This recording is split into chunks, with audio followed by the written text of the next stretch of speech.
Soriano and the crew from FARA. I'm Dave Miller. Hello and welcome to Michelin Raceway. Enjoy the day.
Formula FARA competitors, you should be on the grid. Next voice you're going to hear will be Nick Soriano's.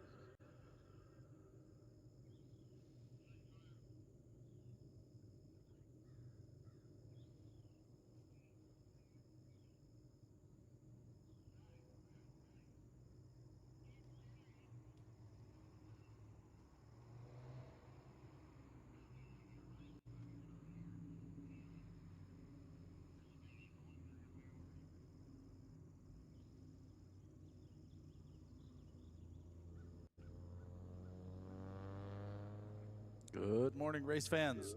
Welcome to Michelin Raceway Road Atlanta for Sunday's coverage of the FARA Atlanta 200. Going to be a great day full of racing, starting things off with Formula FARA, nice and early.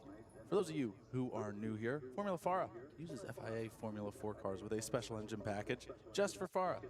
It is a great entry into open wheel racing, and today we've got some competitors eager to get out on track. It is a little bit damp out there, so we're going to have to see what things look like for them when they get out onto the track. Going to be an interesting one. We will absolutely see how things work out for them and if they're ready to go.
And the pace car taking drivers out on track, ready to go.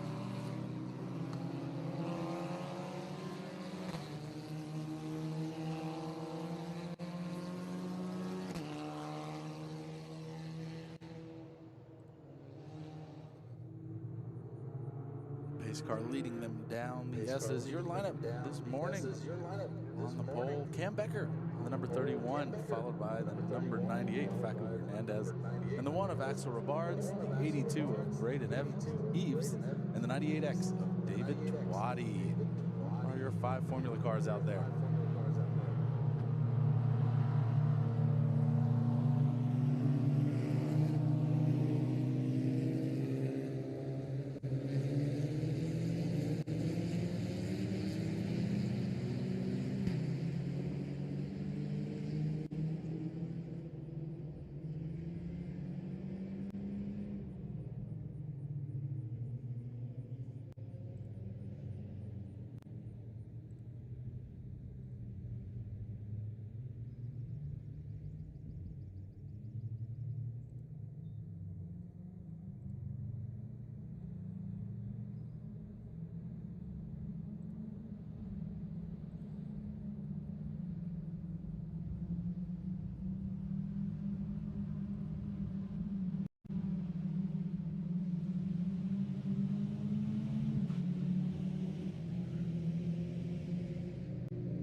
backstretch now. Car's going to be weaving back and forth, trying to figure out how much grip they have out there. They want to make sure that they are ready to go. The scoreboard up for you today. On that in the background right now. As soon as we have that, good to go.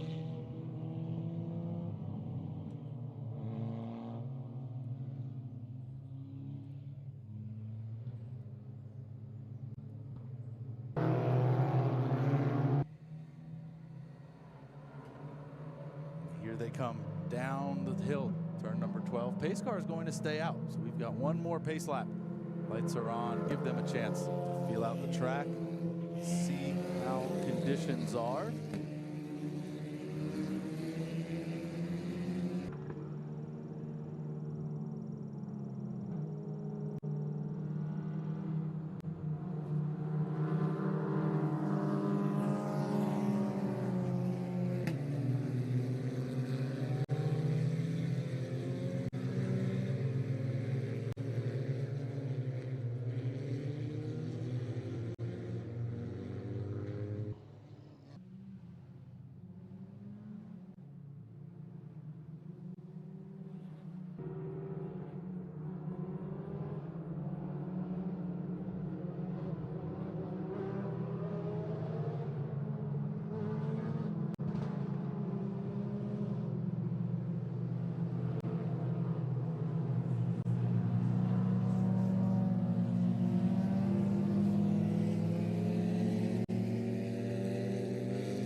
This time the lights are out. They are double file heading down turn number 12. Pace car pulls in. Cam Becker in the 31 leads the field heading down towards start finish. Green flag is out and we are racing here on Sunday at the FARA Atlanta 200. Down into turn 1 they go 3 wide heading into that turn. Up the hill they go. Turn number 1, trying to feel out the grip. Not a lot of movement between the positions there as they work their way through. Checking on them through turns 3 and 4. Here they come.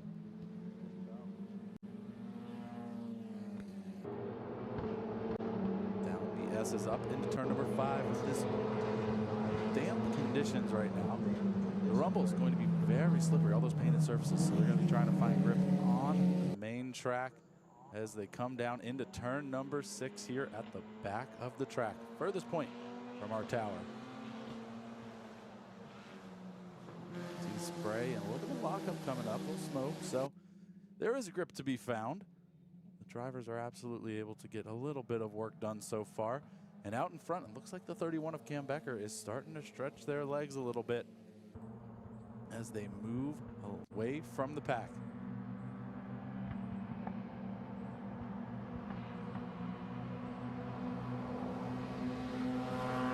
Side-by-side action for second and third right now down the backstretch, heading into turn number 10A and B.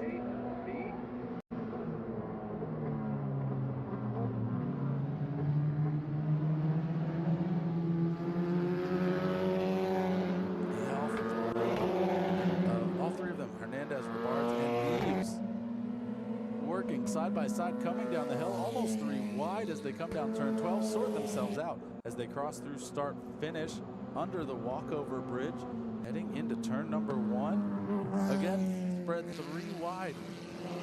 Becker in the 31 out there all alone, right behind for second, third. Oh, sorry, that's Robards. Robards out in front.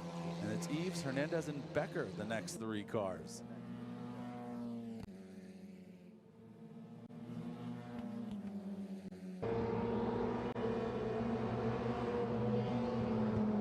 Robards out to a big lead right now, 2.5 seconds back to the next group. We'll see if they are able to hold on, maybe lead this thing wire to wire, or if the 3 can work together, find some pace. But in these conditions, one mistake can be a huge game changer. As up the inside, looks like Becker was trying to make a move on the 98, not able to get it done as they exit turn number 7 onto the backstretch.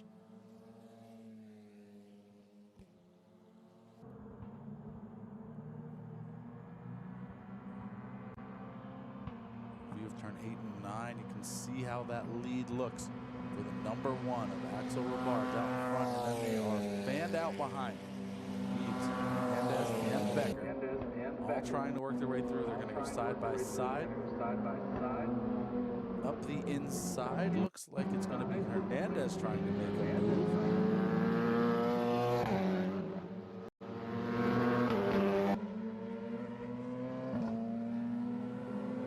Down the hill at turn number 12 they go. Single file this time. Much more tidy than the last time by, as they cross under the bridge at start finish, making their way up for lap number 4. This time Eves, Hernandez, and Becker is the group behind as they fan out again in turn number 1. A lot of action between the 3 of them.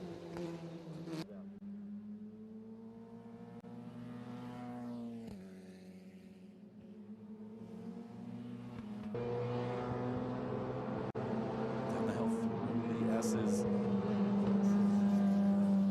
Spray coming up still, so definitely a lot of water on the track as they're doing their best to race it out while keeping the cars on track. Always a little bit of a spicy opportunity, especially early in the morning. First group on track. That is a very green track. Not a lot of grip to be found. Exit of turn number 7. Onto the backstretch, still single file for second, third, and fourth. Robards stretching that lead to 3.3 seconds ahead.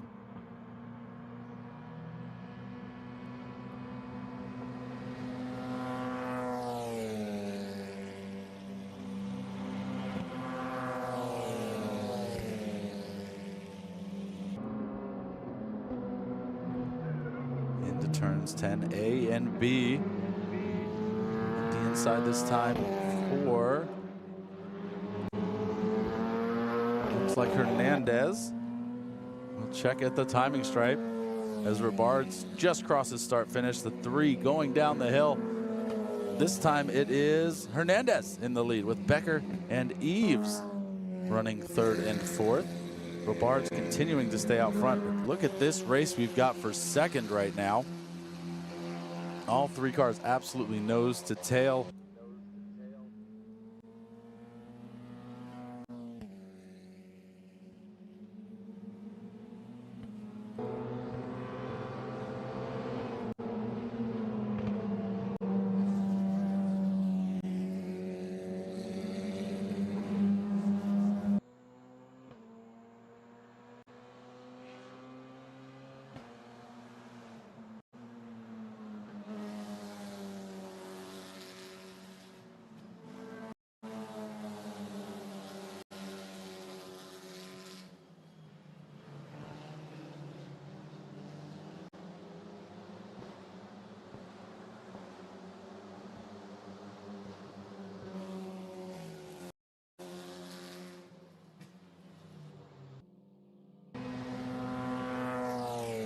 Now on screen we have our timing. So you can see Robards leading the field, and then Hernandez, Becker, and Eves.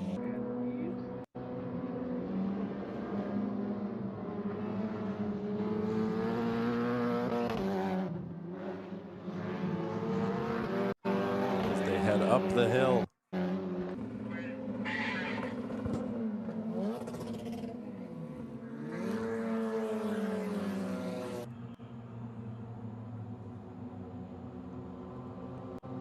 down into turn number 1, and that looks like Robards, the number 1, is going to be slow.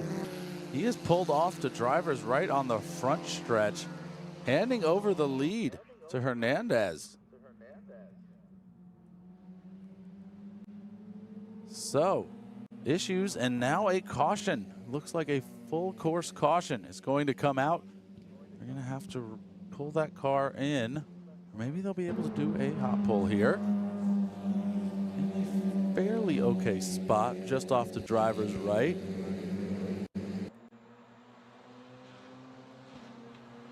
But as of right now, racing is continuing along the back of the track here at turn number 6. And we're looking for them to come through turn number 7. But yeah, what a shakeup there. Robards with a dominant lead and then just lost power on the car, unfortunately. So, and we are going to go full course caution to retrieve that car. See there, turn number 8, the flags are out. The double yellows are out. So the pace car will collect the field, and we're going to have a restart here. Safety crews are scrambling now to go and get those cars in turn number 10.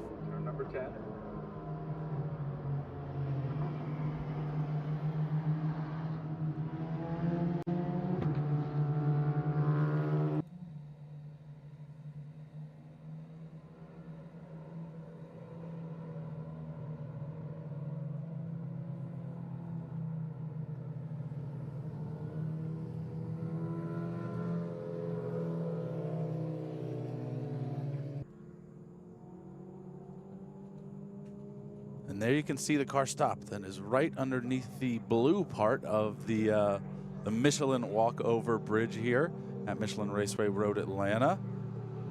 Safety crews pulling up to that car. There is the pace car. They're going to come and catch the field here.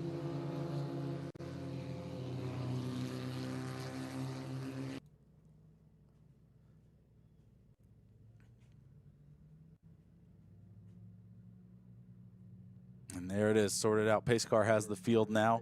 They'll work their way around slowly until they get it. It looks like we have 9 laps to go.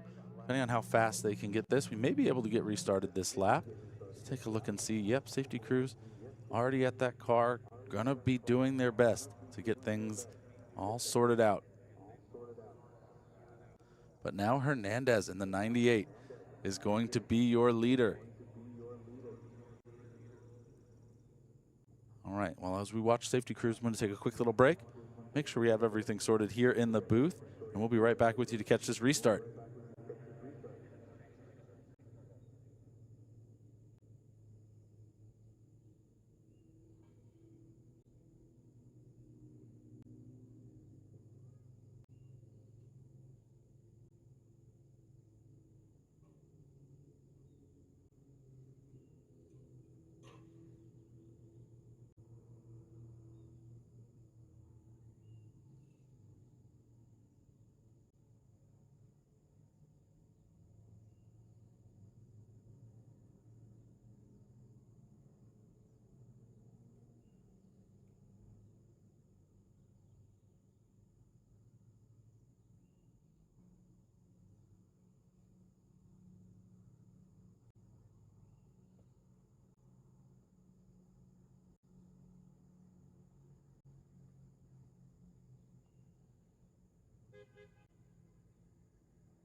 Safety crews still working on the number 1 car there on the front straightaway as the pace car continues to circle around.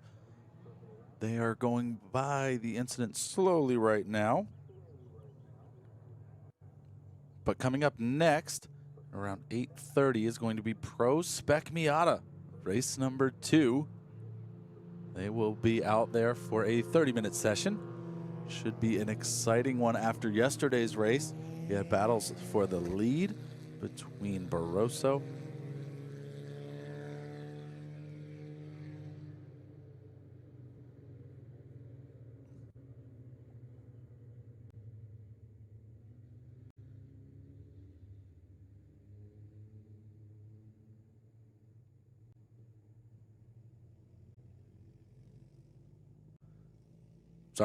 had battles for the lead between Barroso and Meyer all race, and then the next 5 cars all had a shot at filling out the podium. Barada, Curley, Murchison, and Burris. So I expect nothing less coming up from our Pro Spec Miata group.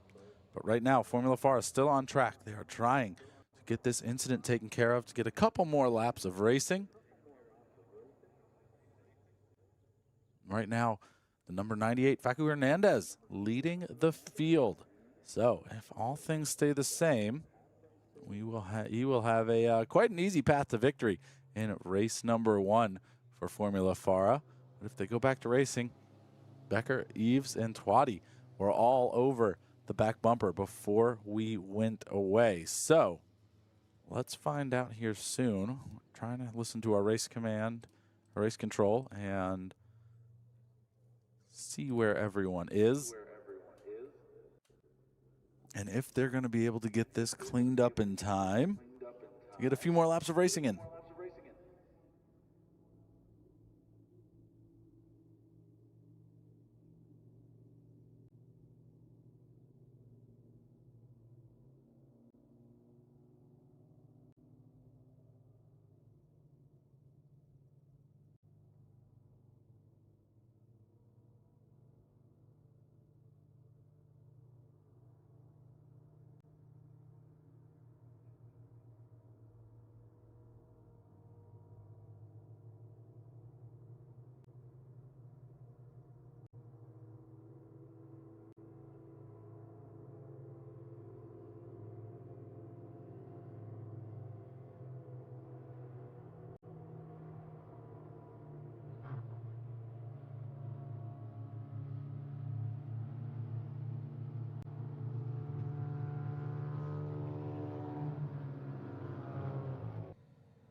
And on your screen now, you can see the safety crews bringing the car back down pit road. Don't worry, the driver is not in the car, so that precarious position is all right. But as they are working their way down pit road, they will get that cleaned up. Let's find our pace car in the field. There they are, heading into turn number 8. Keep an eye on that. We'll see if the lights come off on the pace car. Looks like they are, so I am imagining we're going to go back racing, at least have 1 or 2 more laps.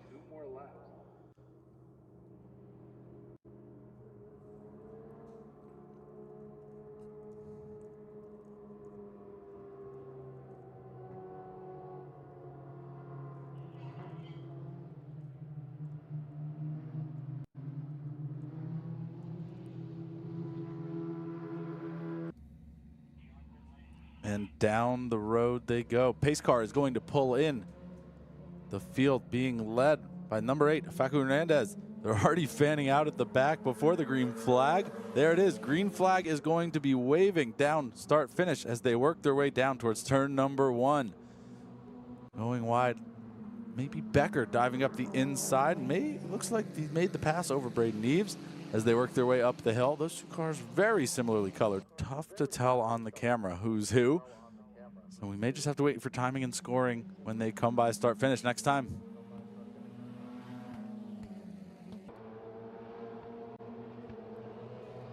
And they're working their way down the S's up into turn number 5.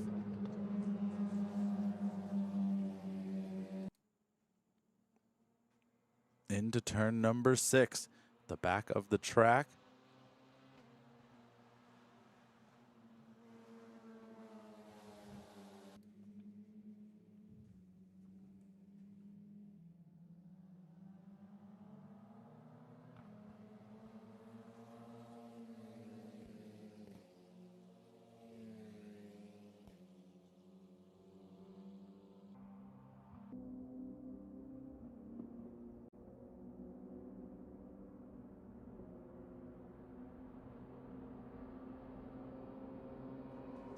Down into turn 10. Here they come. 2 wide right behind the leader there. Move up the inside. Are they going to be able to hold? We'll have to find out as they come towards start finish. Up over the hill, down turn 12.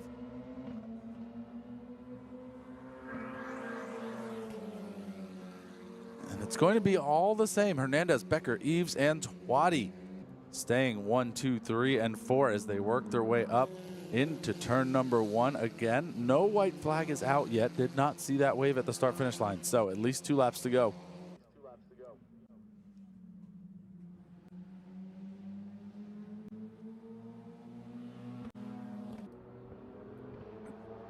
Down the S's, they say single file. The 98, the 31, and the 82. Nose to tail into turn number 5.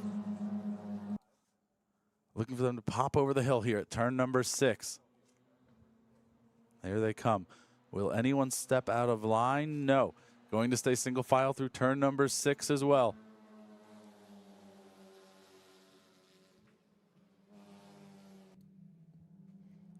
Out of turn number 7. Again, single file. This is where they can use the draft. Some spray coming up from the standing water. Will that affect them coming into turn number 8 and 9? All of them single file so far. No one poking a nose out just yet, but they are awfully close. We'll see if Becker is going to make a move, and he does. He moves to the inside here at turn 10A. Going to make it the pass work. Does Hernandez have enough to fight back? Going up the hill into turn number 11. Over the top, but now Hernandez under attack from Braden Eves in the 82 machine right behind. Down the hill they go. Hernandez going to stay in second. Becker out in front now. And it's going to be Becker, Hernandez, and Eves coming down into turn number 1. Up the hill they go. Hernandez trying to fight back up the inside. Looks like they're going to be able to make the pass work as they go climbing up towards turn numbers 3 and 4. Let's see how things pop out here. It appears Hernandez is going to take the lead back from Becker as they race down the hill towards turn number 5, towards the back section of the track, turn 6 and 7.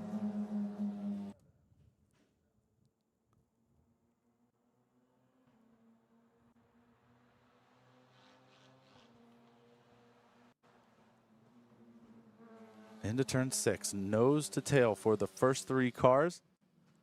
They'll pop out of turn number 7 here. Down the backstretch once again. Avoiding the standing water this time. So must have had a little bit of an effect on them. Had to be a surprise for some of the drivers.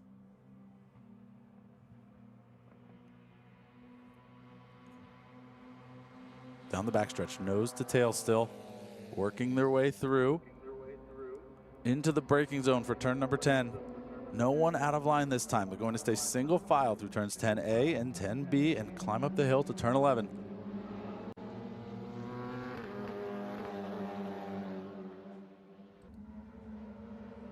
Down turn number 12 towards start finish. The white flag is waving. It is the last lap, and Cam Becker is going to take the white flag. He is your leader heading into the final lap. Hernandez looks to make a move too far back, not able to make it happen as they go into turn number 1, trying to find any extra grip for the 3 front runners, Becker, Hernandez, and Eves. Through turns 3 and 4 now, working their way through into the S's. Down the hill they go.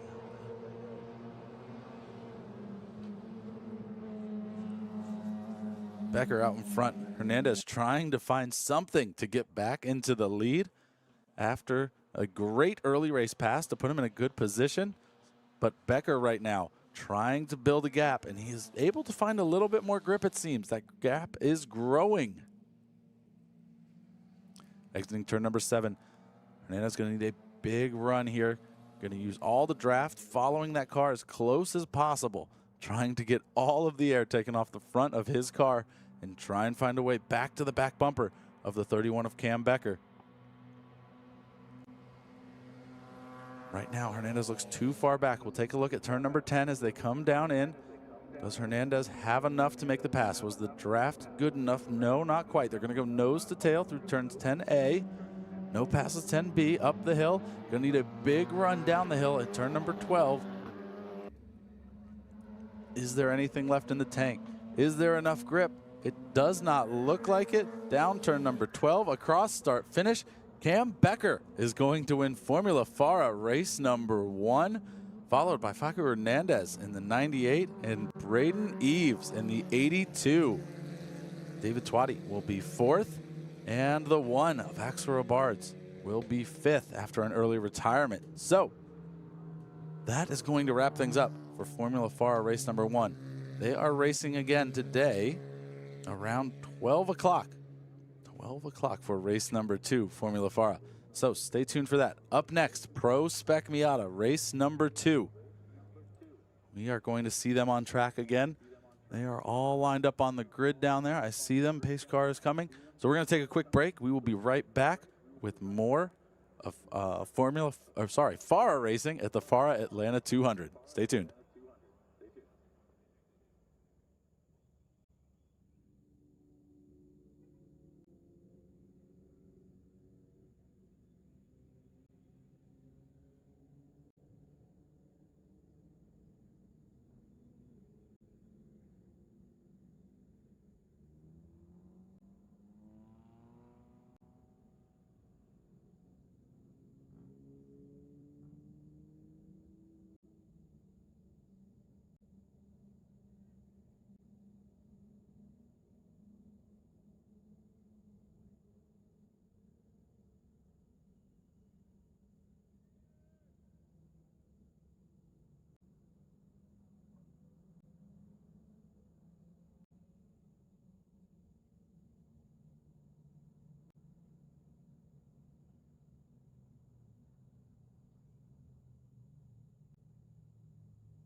The pace car is in for for the FARA Atlanta 200's Pro Spec Miata, race number 2. And we are green. Christian Meyer will lead the field to turn number 1 here as they work their way down. Double file all the way. Frankie Barroso in the red and white car on the outside. Christian Meyer on the inside in the blue and white. Heading up the hill, Christian Meyer with a great run into turn number 1. Let's see if this plays out much like yesterday's shootout. Frankie and Christian, the 148 and the 02, worked together very well early on and were able to create almost a 5-second lead over the rest of the field. If they're able to do that today and keep things a 2-car race, they're going to be very happy not having extra people trying to spoil the party the entire time. So, as of right now, Christian Meyer out in front. Small little gap there. Frankie Barroso right behind. Then Vinny Barata, the 63 of Mark Curley, the 59 of Jack Murchison, the 21 of Colin Murchison, and the 20 of Mike Hitchme all the way back. That is the blue car looking out of line right now, trying to go up the inside, and they're able to get it done. Heading into turn number 7, back on the backstretch.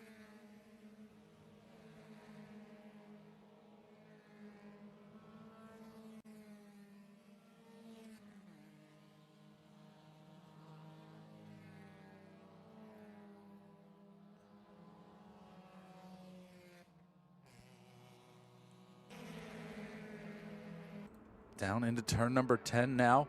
Frankie Barroso looking to go up the inside, but stays back in line. So, Christian Meyer going to continue out leading the field, followed by the 58 of Vinny Barata. And then the 63 of Mark Curley, your front 4. As they work their way down the hill to complete lap number 1.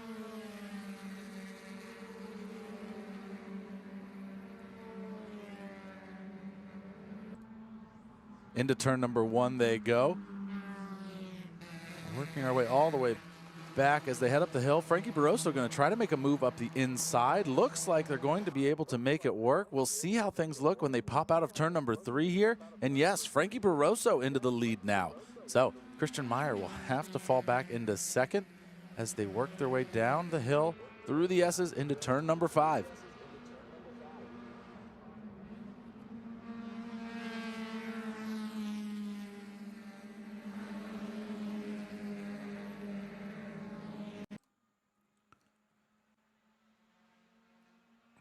Towards turn number 6 now. Frankie Barroso opening up a little bit of a gap back to Christian Meyer. We'll see if the backstretch Christian's able to close up, use the draft there, or if they'll be able to stay, if Frankie Barroso is going to be able to make a little bit of a gap.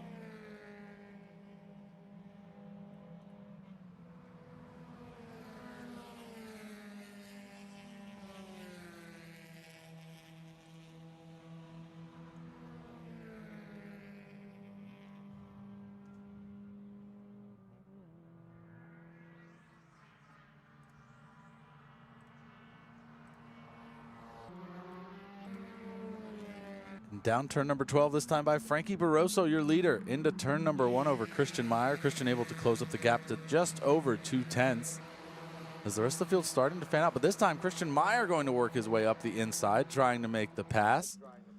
And Christian Meyer back into the lead. So back-to-back lap trades at turn number 1. But now Vinny Barata in the 58 is starting to show some pressure on the back bumper of the 148 car. Barroso looking in his mirrors now as the front 3 cars beginning to make a gap over Mark Curley, Colin Murchison, Todd Burris, and Jack Murchison, that next group of 4.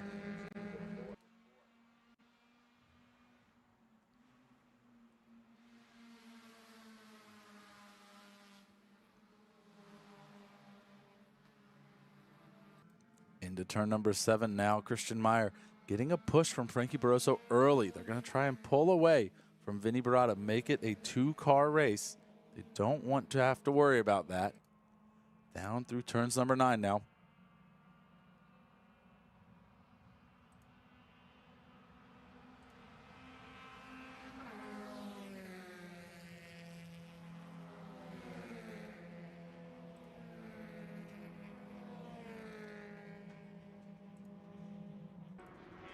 Into turn number 10.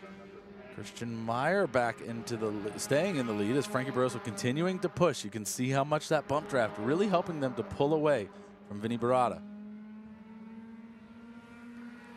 Down the hill through turn number 10. Right behind, you see the 63 and the 21 working together. Mark Curley, Colin Murchison.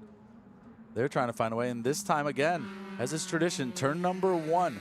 Frankie Barroso goes up the inside for a pass. Another lead change into lap number 4 here.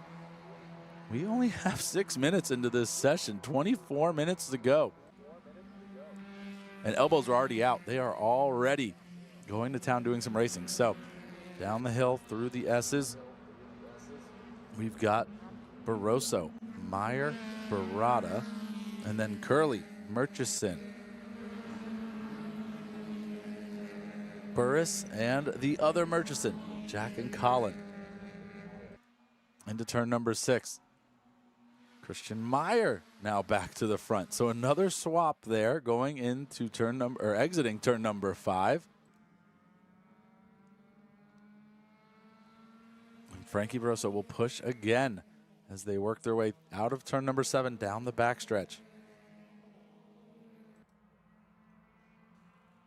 2 distinct packs forming. You've got your front 3, Meyer, Barroso, and Barada, and then the next 4 of Curley, Murchison, Burris, and Murchison. Trying to hang on to that group is the 20 of Mike Hitchme. So they are your top 8 cars set up into 2 groups now. As they come down through turn number 10, up the hill to turn 11. Murchison trying to make a move on Curley up the outside of 11.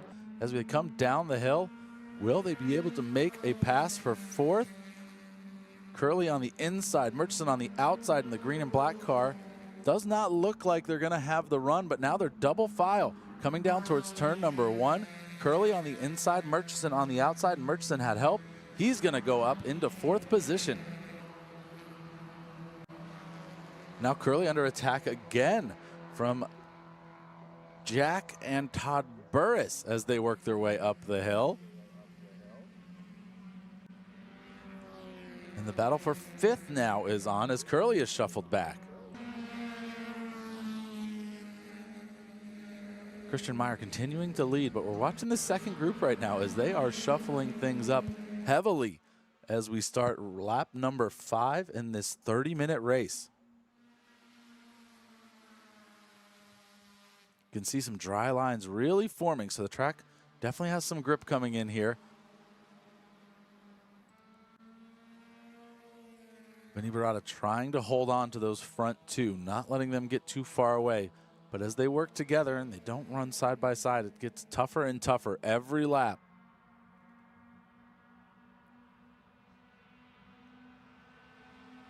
Those 2 have pulled out about a 4.5-second lead at the front of the field now over the 4th place car. Barada a little bit closer than that, but not in striking distance to break them up and try and stay the 3rd car at the front.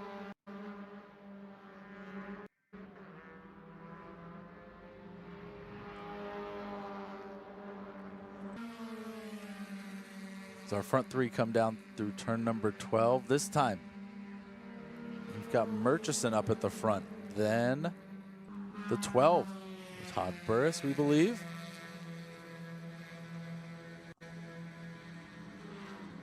They work their way into turn number 1 now. Followed by Mark Curley and Jack Murchison. Mike Hitchme hanging on to the back of that group. Up front, still Christian Meyer, Frankie Barroso, and Vinny Barada. So nothing's changed there as we're keeping an eye on the second pack. The battle for 4th right now.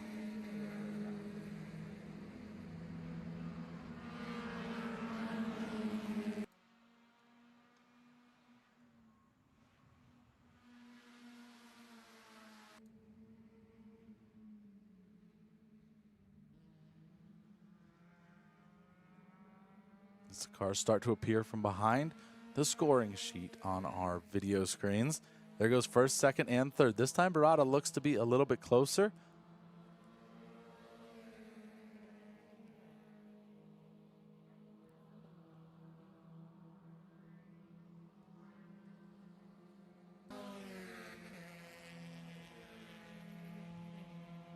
But this backstretch really doing a number. Those front two cars are able to push so much better, and we've got a three-car train from 4th, 5th, and 6th place heading down into turn number 10. Murchison, Burris, and Curley, all three of them. Murchison leading the field. Then the blue, number 12. And then Mark Curley in the blue and orange 63. And now Jack Murchison and Mike Hitchme into that group. So look at them running nose to tail, 4th, 5th, 6th, 7th, and 8th.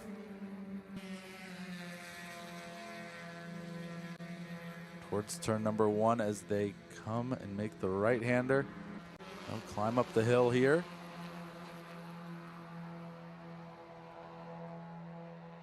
Lap times coming down every time by.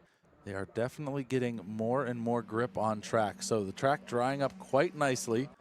Our leaders running a 45.1, a 145.1 last time by. They are almost a full second ahead of that next group. So their gap continuing to grow at the front. You can see Vinny Barada kind of in no man's land right now. He does not have any drafting partners, but has no one he's able to partner up with, but no one attacking either. So third place looking fairly safe right now. 4th, 5th, 6th, 7th, and 8th still battling it out, trying to figure out who is going to be the first one off the podium. A little bit of dirt flying. You see some mud at the exit of turn number 7 as they race down the backstretch. There are your leaders. Barroso pushing Meyer, then Barada all alone. The next car you'll see is the 21 of Colin Murchison. There they are. Murchison. And now it looks like Jack Murchison is trying to make a move on Mark Curley. That's the next pair that's too wide behind. Murchison on the outside, Curley on the inside here. The 12 is going to go past one of the Murchisons. But Mark Curley is going to hang on to that 6th position. So as they come down the hill now, we've got the number 12, we believe is Todd Burris, but we are not sure. And then Colin Murchison, Mark Curley, Jack Murchison, and Mike Hitchme. Down the front stretch into turn number 1, still nose to tail for all 5 of those cars.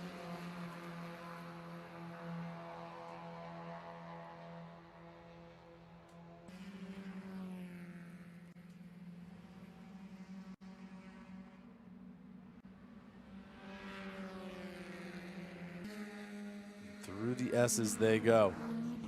No position changes so far.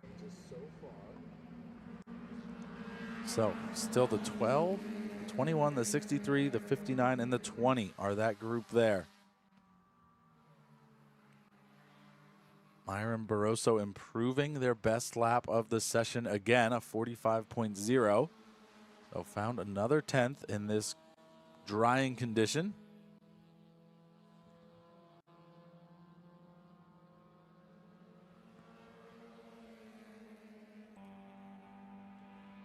Down the back stretch we go. This time Barroso poking his nose out, but doesn't look like it's going to be an attack. More of getting air through the radiator, in my opinion. We'll see, though, coming down into turn number 10. Yep, nose to tail for the two of them. So Christian Meyer continuing to stay out front. Barroso in second. Barada in third. Then the 12. That is that bright blue car. Then the green and black one. Colin Murchison. Blue and orange of Mark Curley. The bright orange of Jack Murchison, and the orange and black of Mike Hitchme. That is the 20, the last car in the group. As two groups are starting to form of that section now. The 12 and the 21 starting to break away.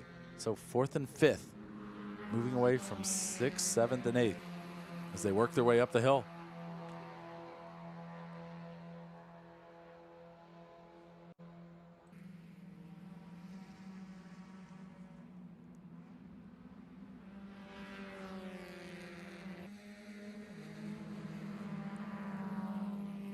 down through the S's one more time, about the halfway point of the session. So things are starting to fan out as far as groups go, but lots of racing still going on. That blue car in frame there is a lapped car. That is the 117 of Mark Kinley, I believe.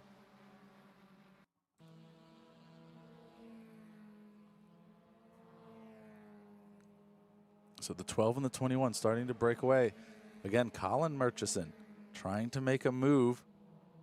Sorry, Jack Murchison trying to make a move on Mark Curley. That's the 59. Trying to get around the 63 here on the backstretch, but now they're all tucked in. You see your front two, the 12 and the 21, then the 63, 59, and 20. All in line down the hill, but now they're going to fan out back there for sixth position. And it's going to be the 59 making a move on the 63. So Jack Murchison in front of Mark Curley now. And now Mike Hitchme on the back bumper of the 63 trying to find a way around.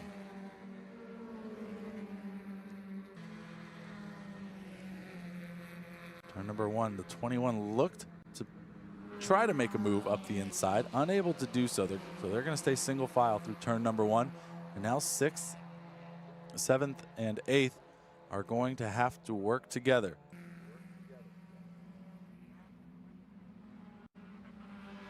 They're going to get through this lap traffic as they're starting to split up. Yep, they're through nice and clean there.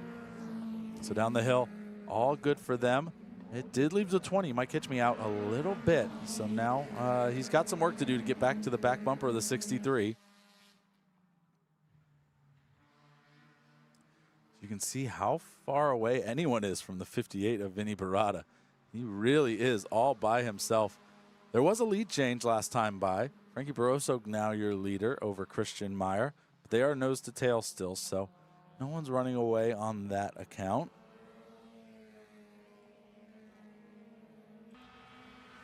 There they are, Barroso and Meyer. Fairly close together still. We'll see if Meyer's able to close up the gap as they get into the braking zone here. If not, Barroso could start pulling away a little bit.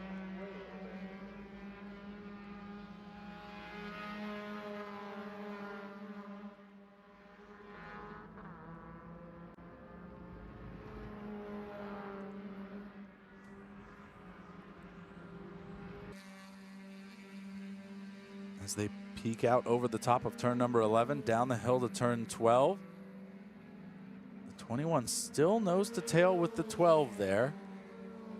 As the next three cars starting to fan out, but the 20 has made their way back to the back bumper of the 63. Mark Curley now under attack by Mike Hitchme.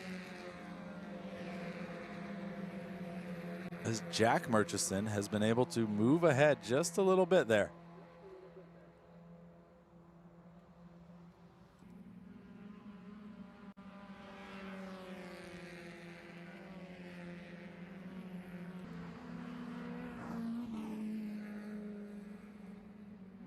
With 5th and 6th position, that's the blue and green car, start to get elbows out. The orange car there of Colin Murchison will be able to get back there and try and make a run for the top 5. But if they stay in a friendly manner, nose to tail racing, should be all good there for the 12 of Todd Burris and the 21 of Colin Murchison.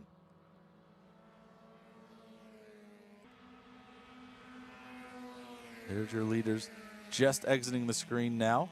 Barroso and Meyer. About a half-second gap between them. Nothing changed from the last lap by. And through turn number 10 now, here they come.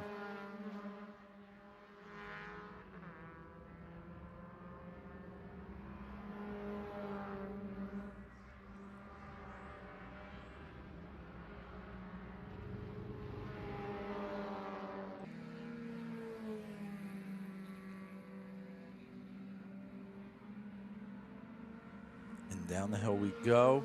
Again, nose to tail, nose to tail. Let's jump ahead, take a peek at our leaders. Last time by, Frankie Barroso ran his fastest lap of 44.4.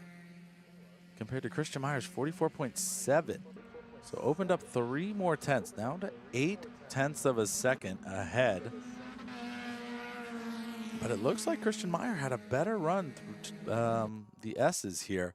So they head into turn number 6. Let's see how close they get, or if Barroso's going to be able to start pulling away on his own.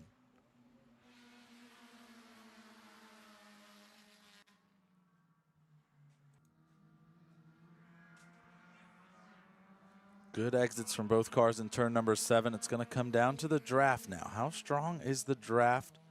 Is it going to be able to help them out?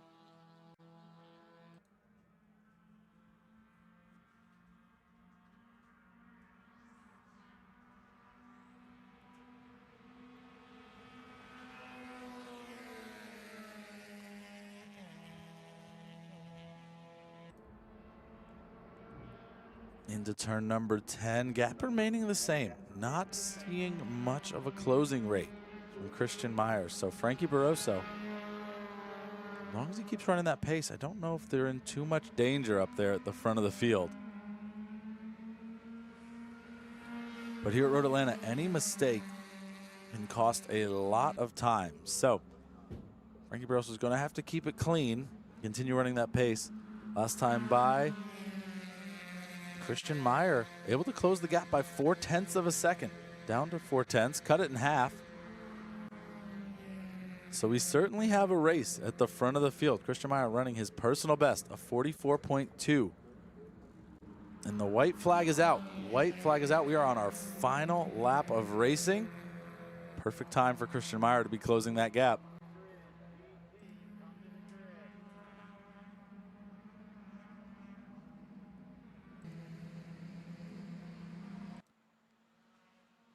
But Frankie Barroso looking like he had a great run through turns number 5 into turn 6 there. A pretty healthy lead over Christian Meyer. Christian Meyer's going to need a great turn 7 exit and a lot of help from this draft coming down the backstretch to try to get back to Frankie Barroso's bumper and have a shot at making a pass. Coming up next is your GT cars too. Racing is going to continue. So prototypes and GTs, race number 3 coming up next. Let's head into turn number 10. How is the gap looking? Looking pretty healthy for Frankie Barroso. And here they come down the hill. The checkered flag is waving, and the winner of Pro Spec Miata race number 2, Frankie Barroso. He is going to take the win over Christian Meyer. Coming up next is going to be the 58 of Vinny Barata to round out your podium. Looking a little further back, who else do we have?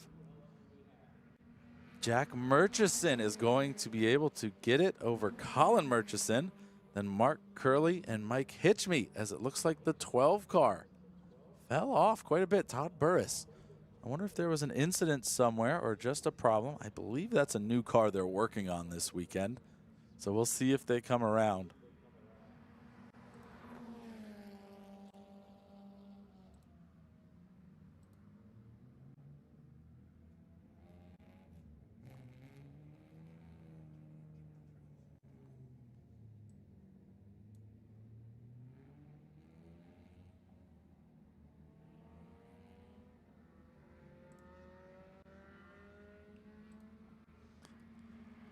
All right, as the last couple of cars cross the line, let's run down our finishing results for Pro Spec Miata race number 2.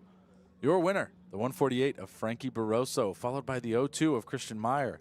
Then the 58 of Vinny Barata rounds out your podium. After that, the 21 of Colin Murchison, the 59 of Jack Murchison, then the 63 of Mark Curley, 20 of Mike Hitchme, the 54 of Natalino Scappatisci, then the 10 of Brad Kitchen, the 787 of Rob Ashcroft, and then 11th place, the 17 of Kalen Kinley, the 127 of Camden Brown, the 12 of Todd Burris falling all the way back to 13th, then the 117 of Mark Kinley, the 26 of Jack Cronin, and the 81 of Joseph Saddington. only completed, doesn't even look like completed one full lap. So, unfortunately for them, they've got some work to do for the next race. I'm going to step away for just a moment. I'll be right back. Coming up next, your Prototypes and GTs race number 3. More action coming to you live from Michelin Raceway Road Atlanta here at the FARA Atlanta 200. Stay tuned.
Prototype S and GTS start. Can you get the S to the green?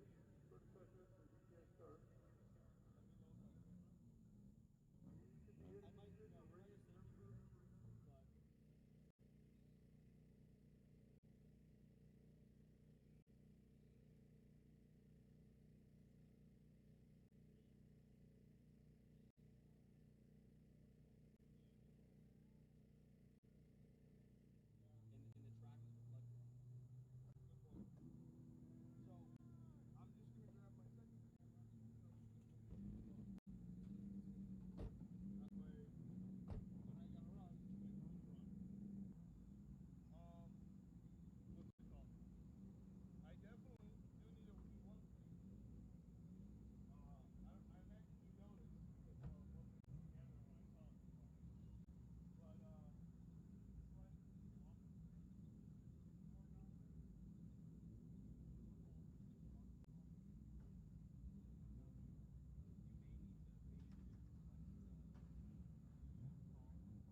Welcome back, race fans, to the FARA Atlanta 200 from Michelin Raceway Road, Atlanta. On track right now, race number 3 of our prototypes and GTs. They are heading around the track. Give you a quick rundown of where everyone is at. Your leader right now, overall, the 268 of David Twatty, also leading in GT1A. Then the 58 of Dean Paquette, also in GT1A.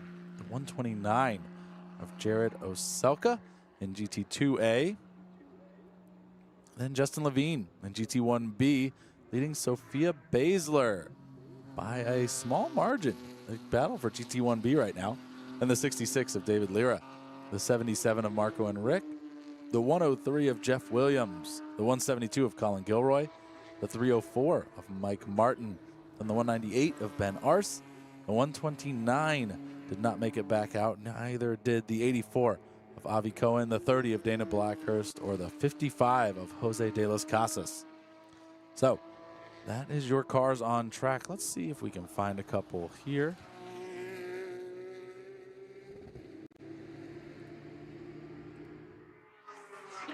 There is the bright orange car of David Twatty making the move on the 66.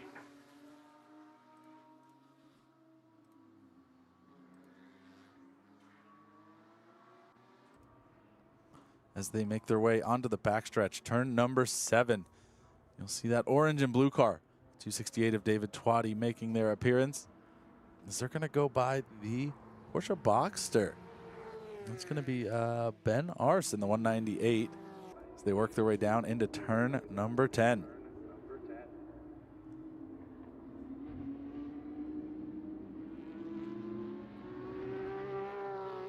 Yeah, 11 minutes into this session, a 25-minute session for race number 3.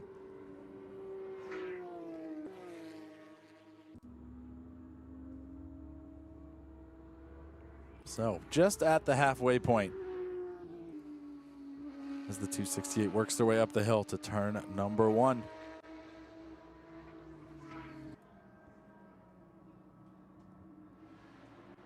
Through 3 and 4 and down into the S's.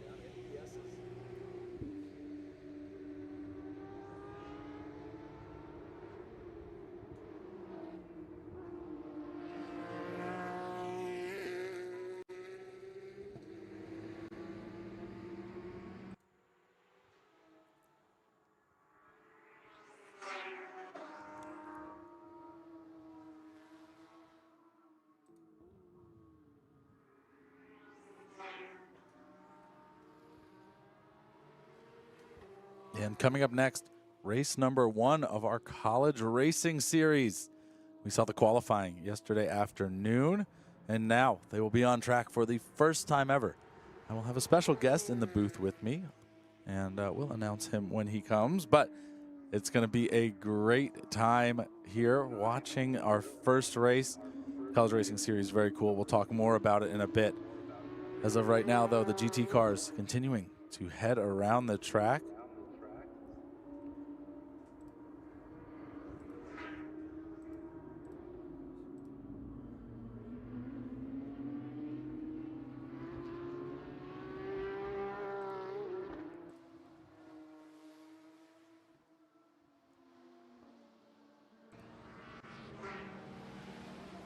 We've got some of our cars working their way up through turn number 5. That is the 304 of Mike Martin and the 172 of Colin Gilroy. 2 of our GT5 competitors, and they are on the same lap. So that is a race for position you're seeing into turn number 6 right now.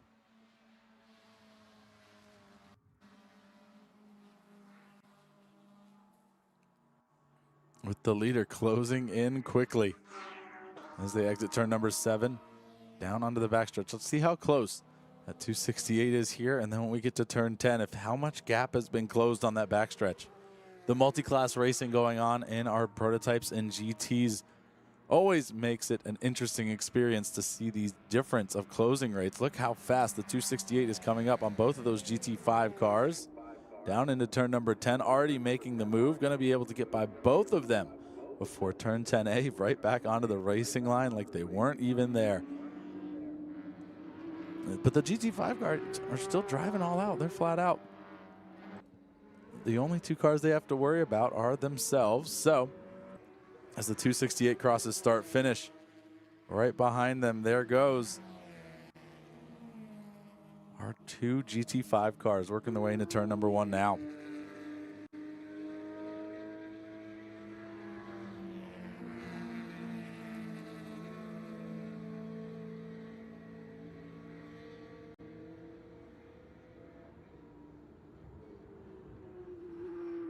Just now into turn number 1. That's the 58. Your second place over our overall car of Dean Paquette. And on the left-hand side, that is the 129X of Jared Oselka, making a pass on the 66 of David Lira up into turn number 1 here.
on your screen right now. That's the 47 of Justin Levine, that bright green Porsche 911, followed by the 103 or the 77. Who is right behind?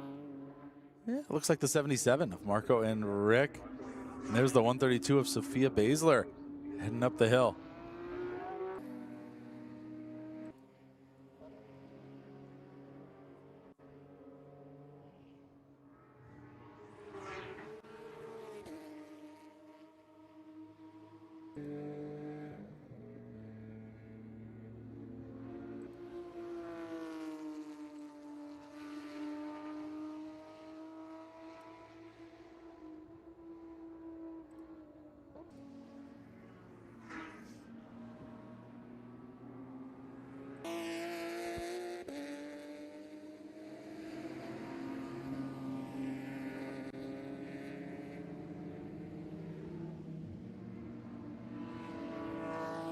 Got about 6 minutes to go in this session here.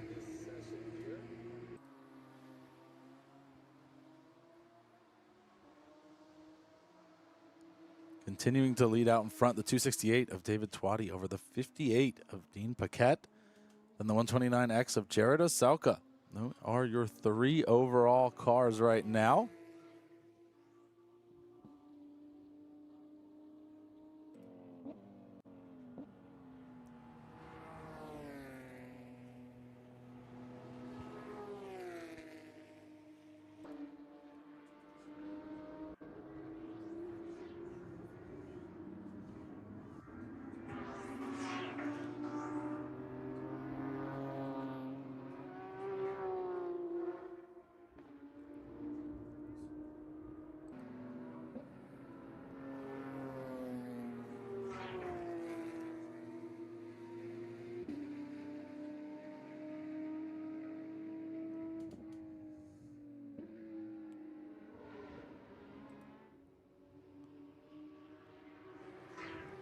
And there goes your leader, the 268 of David Twatty, heading up the hill.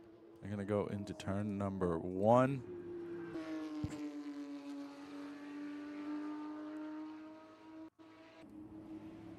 They poke out through 3 and 4. Now coming up on 5 minutes. Probably 2 or 3 more laps. We'll see a white flag.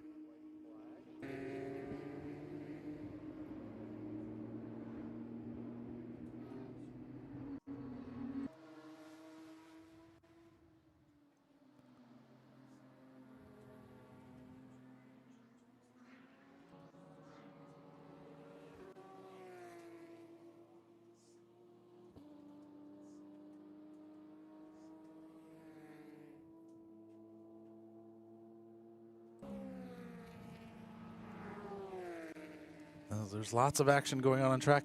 Our closest battle right now remains the GT5 battle between the 304 of Mike Martin and the 172 of Colin Gilroy. They're separated by 3.5 seconds right now. So they're still battling it out. Lots of racing to be had in that class.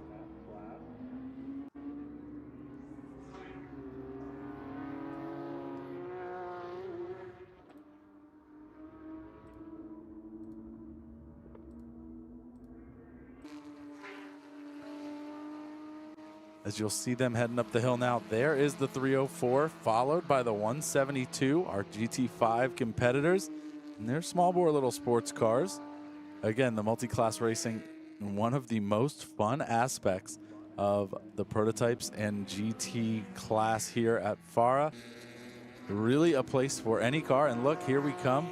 The 172 starting to make a move, trying to find a way through, going into turn number 5. Is there anything there? There is. The 172 is going to go up the inside and over the hill. You'll see the 172 poking out first.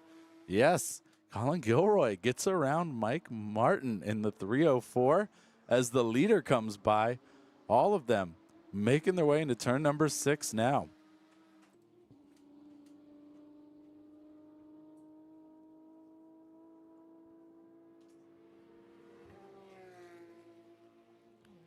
Let's see, does the 304 have anything to offer as the white flag is waving?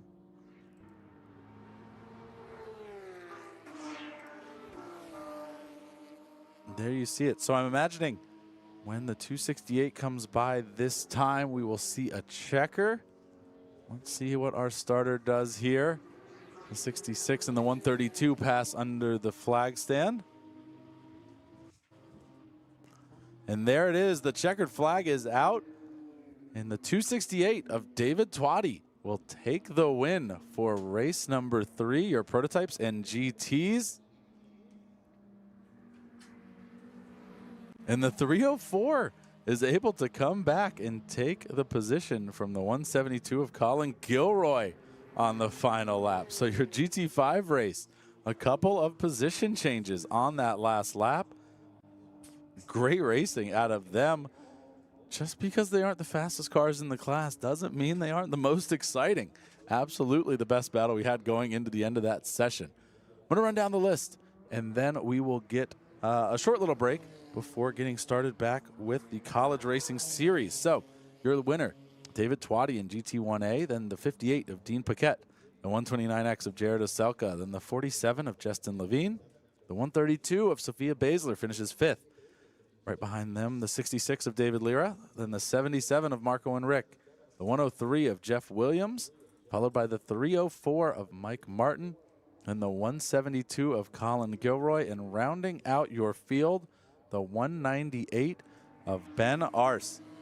That completes things for the prototypes and GTs. They will all be taking the checkered flag, heading back into pit lane. Next group you'll see on track, the College Racing Series. So stay tuned. We will be back with you in just a moment.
Welcome back, race fans, to Michelin Raceway Road Atlanta here at the FARA Atlanta 200. On track now, your college racing series. I am joined in the booth here today with Ralph Shaheen, Hall of Fame commentator. Ralph, how you doing today? I'm doing great, Nick. Good to be here. Glad to have you with us, everybody. Ready to go. The inaugural event for the Collegiate Racing Series. What a great day to kick off this exciting new collegiate athletic form. Yeah, this is a super cool format that I know FARA is extremely happy to be helping with, to add to the already great spectrum of racing that they have. And we've got some special things for you today. Your Collegiate Racing Series has some onboard cameras. So every now and then we're going to be able to cut in and see exactly what the cars are doing. Like this shot right here from Gobbler Racing. They're involved with Virginia Tech. Yes, and we've got some other schools as well. Rocky Top Racing. Yep, involved with the University of Tennessee. Let's see, where is our We've got City Fordham. Racing. Queen City Racing is a bunch of students from Cincinnati. Tulane is here as well, and Rice. Nope. Great field. Having some issues with the camera for our Tulane car, but we'll continue on. Here comes the field down the hill to our far right. Looking for the green. Green flag, and we're underway. The inaugural race for the Collegiate Racing Series is underway, and Rocky Top jumps out to the early lead as we head down to turn number 1. Fanning out 2 wide, battle for third. Rocky Top, then Gobbler slides into second with Riley Haig behind the wheel of the Gobbler Racing entry. Great start there for Rocky Top. They were able to jump out ahead, and now as they head up the hill, it's going to be a matter, can Rocky Top stay ahead? These are Mazda MX-5s, NDs, and they love to draft with those open tops. So if anyone is close enough to Rocky Top, they definitely will be able to try and make some moves as they go down the S's.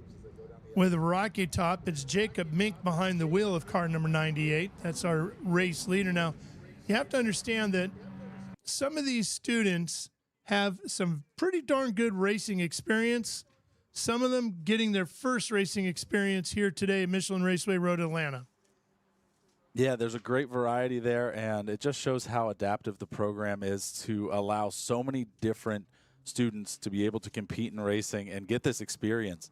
So now we're going to see who's figured out the best horsepower out of this Mazda as they storm out onto the backside of the racetrack here, Michelin Raceway Road, Atlanta, down that long back stretch.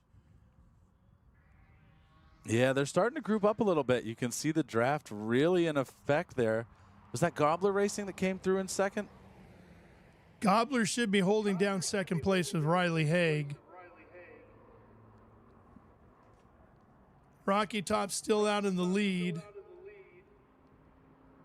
Gobbler running in second. It looks like Tulane holding down fourth as they come down the hill here in front of us. So it's Rocky Top, Gobbler.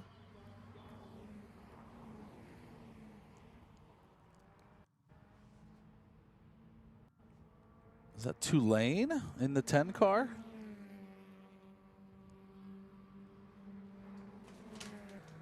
Might be. They work their way up towards turn number 1. No, Tulane is a black paint scheme, so that's not Tulane. Well, as timing and scoring gets us all sorted out, we will definitely be able to figure out a little bit better for you. Let's take a look. I believe it's the University of Cincinnati running in third.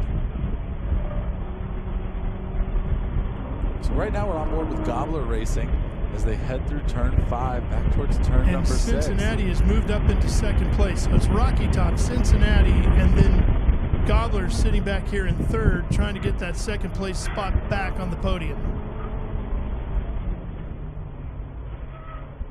Yeah, great views from our in-car cameras thanks to Sentinel. Appreciate them helping out and setting up these. They look great. It's great to have all the telemetry on screen as well.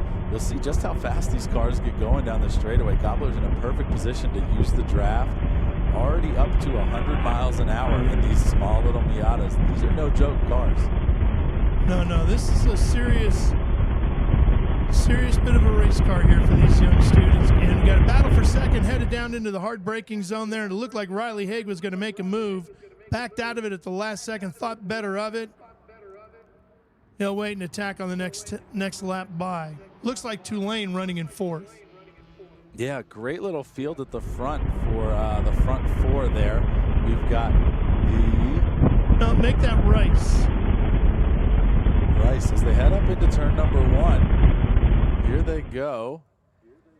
The cameraman getting some photos of the CRS as they move their way through.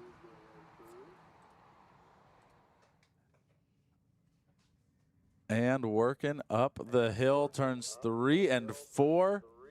Here they go. Down into the S's.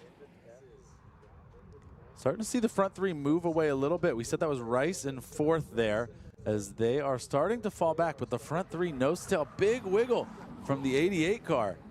Let's get on board with Queen City Racing and see what they're looking at. Oh, that's not the right one. That looks like it. There it is. This is your third place car here. That's a great onboard shot.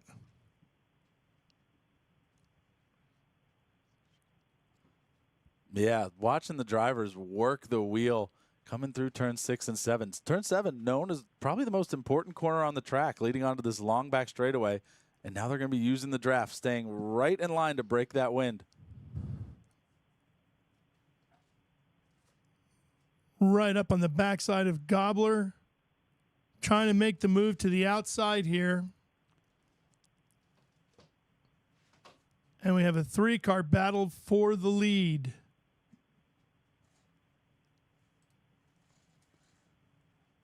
Up over the hill. The camera does not do justice to the elevation of this track. Significant elevation there. It is so cool to watch them come through. So it's Rocky Top, Gobbler, and Queen City 1, 2, and 3, and Rice running in fourth has lost that draft now, and they've slipped back a few spots. It's going to be hard to catch that draft from there. It is. These cars are great when they're in the draft, but as soon as you lose it, they hit a pretty heavy arrow wall with those open tops. Looks like Fordham running in fifth. Here they More come. of the field coming down the hill now.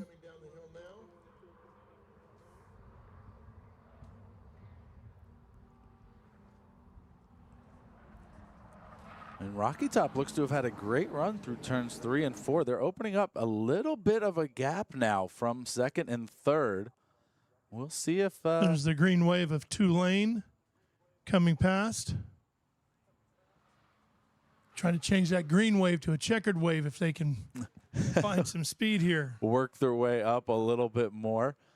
Again, this is the first race of this entire series, so there's so much to be learned throughout the rest of it. We've got 3 races here this weekend. Yeah, then on to Bowling Green, Kentucky, and then down to Homestead, Miami in December. Bowling Green will take place on Labor Day weekend, and here comes that 4-car freight train battle for the lead. And it looks like Rice is actually making some of that ground back up, so I don't know if the top 3 stumbled somewhere or if Rice suddenly found some speed they didn't know they had. And is that, it looks Gobbler racing up the inside, coming up over the hill. So this time by, we could have a new leader as they come almost 3 wide down the hill. Oh, great battle for the lead. Headed down to turn number 1, all 4 cars right in the thick of things. It's basically start formation as they're side by side by side by side. There they go. They finally sorted themselves out getting into the top of the hill at turn number 1. But it looks like the 98 of Rocky Top Racing was able to stay ahead there after being under attack a little bit through turns 10A and B. They survive. They survive a little bit, just one more lap. And we're about at the halfway mark of this session.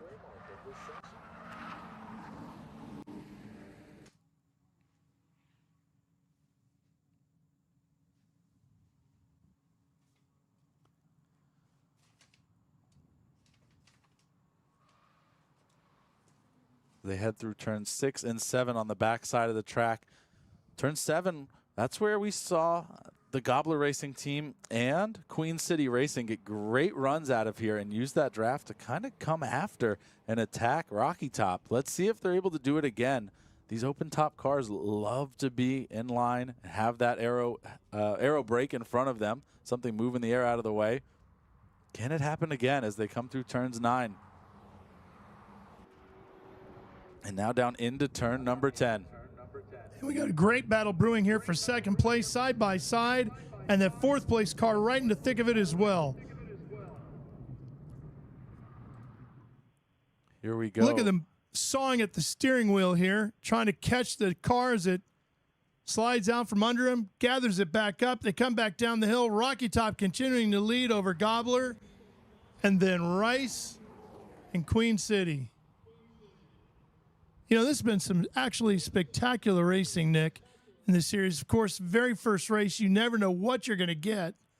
And as we talked about, there's some pretty big gaps in the level of experience amongst our collegiate drivers. But, boy, these athletes are putting on a tremendous show here today. They really are. I wasn't sure what to expect when Nobody I heard. was, right? I mean, yeah, we had no idea. A true, complete unknown. And so far, halfway through our first race, I couldn't have asked for any more. We've got all 4 cars almost nose to tail, separated by only a second and a half last time by. So an incredible race from this whole organization so far. All the teams have really put their best foot forward and given us something to be excited about. If the rest of this season goes like this, I think it could come down to the last race at Homestead. Jacob Mink has been wheeling that Rocky Top car. We've got a spin. One off, and is that Gobbler? It does look Looks like it. the Gobbler car of Riley Haig, yes. Unfortunately, yep, that's Riley, who has been doing a great job holding down second place. And he's back on, so it looks like he's going to slip to fourth, and I don't think any further back than that. Riley Haig has been driving that Gobbler car. Matt Borgerding is behind the wheel of Queen City Racing, and they had an issue yesterday, if you remember. They did. They did have a big issue yesterday, and they were able to get that car all fixed up. Here comes Tennessee down the hill. White flag is out.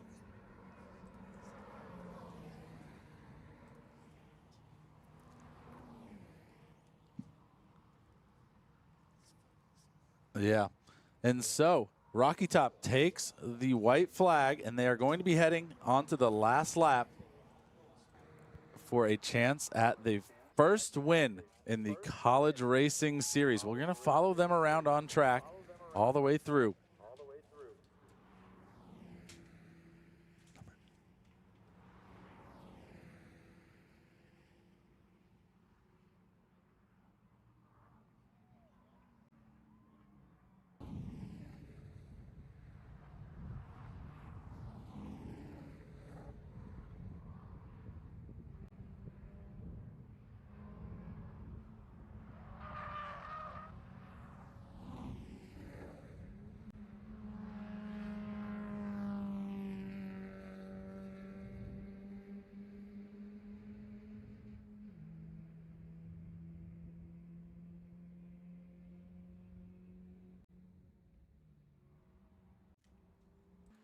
All right, and we are back with the last lap of the first race of the College Racing Series. We're going to go on board with Rocky Top Racing, your current leader, as they head down into turn number 10. And that looks like Fordham. We've been saying it was Queen City. It's actually Fordham that is running in second. They have similar livery to the car. There goes Queen City by now, taking the white flag. And here comes Rocky Top to the checkered flag and a big celebration. Fordham will take second, not that far behind him. Then Rice will get third, and we should see Riley Haig coming down the hill after that spin. Here he comes, and Gobbler is going to hold on for a top 5, finishing in fourth. What a great run for those top 4 teams as they all make their way to the checkered flag here in the first ever Collegiate Racing Series event. Wow, a great race to start things off. It was, I think, better than anyone could have predicted. We had passes back and forth for the lead.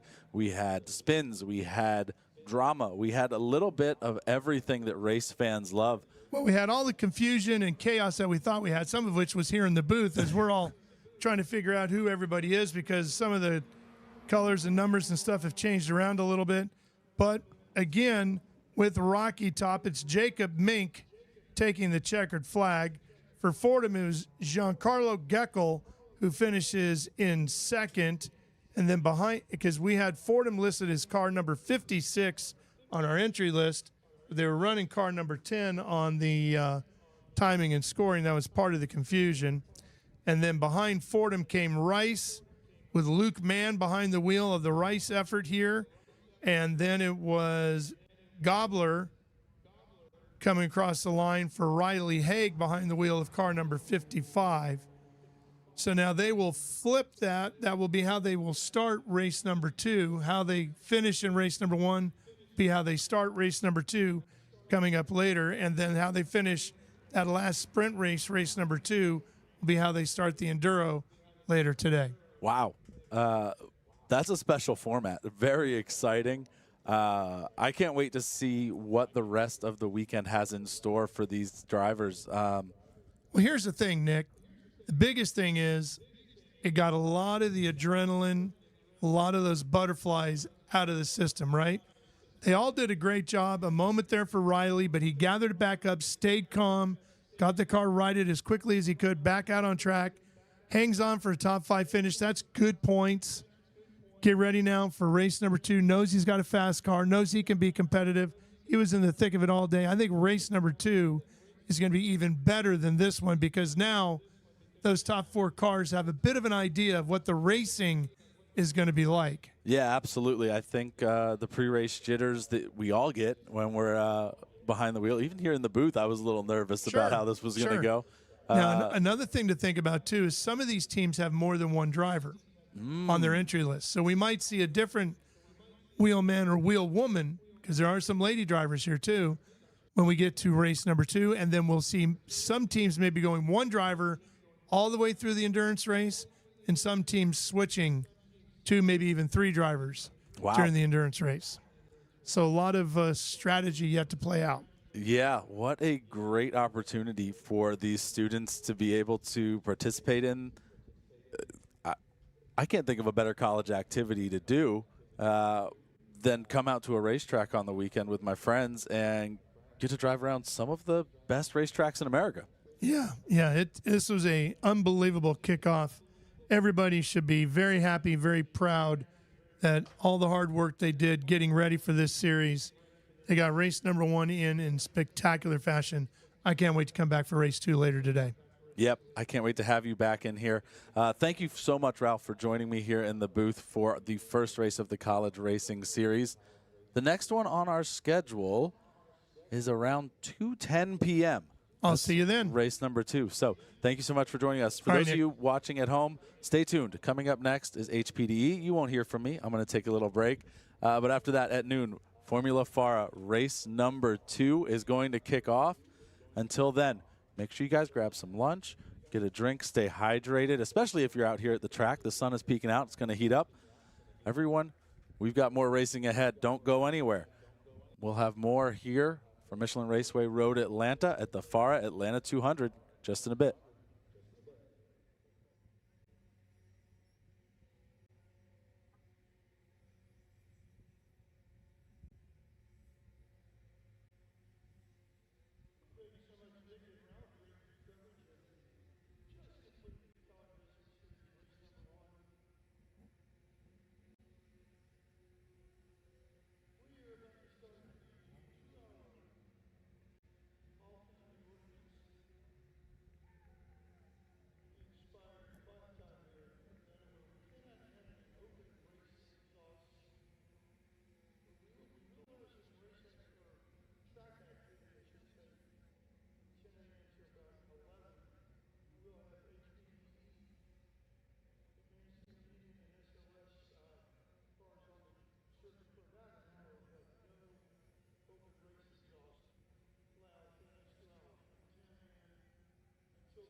rolling into the Foot Atlanta. I want to say hello and welcome to the FARA Atlanta 200 weekend.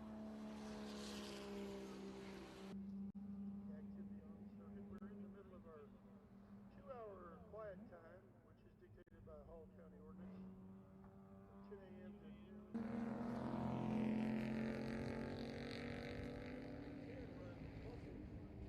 Cars, which we have on course at the moment.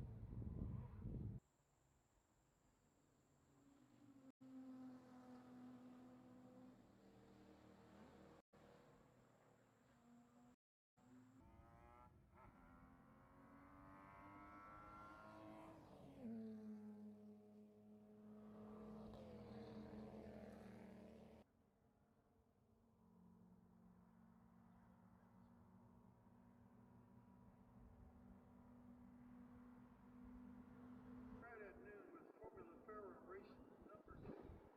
Racing activity beginning at noon.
dictated by Hall County ordinance, where we can't run any open race exhaust. But at noon, we'll fire them up with Formula FARA race number 200.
be getting underway with racing at noon, about 45 minutes from now.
you've got right at 30 minutes.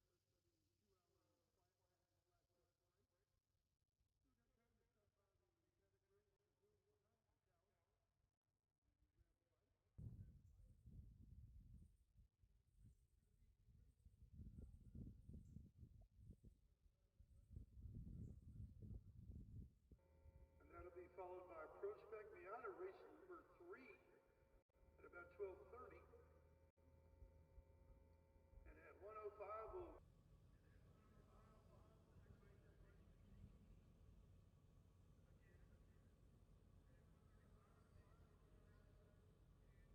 lots of races underway here in the FARA Atlanta 200.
soon for your 12 o'clock start.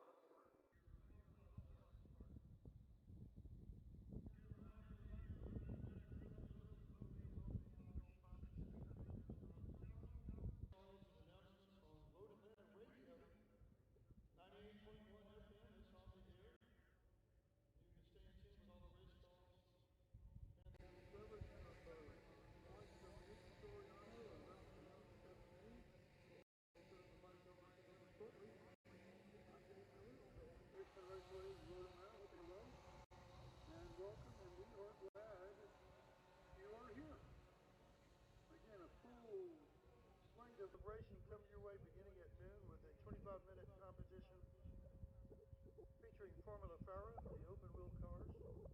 Very exciting cars. Very exciting cars. At 12:30 we'll be looking at Spec Miata race number 3. At 1:05 we'll get started with HVDE again.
Welcome back, race fans, to Michelin Raceway Road Atlanta here at the FARA Atlanta 200.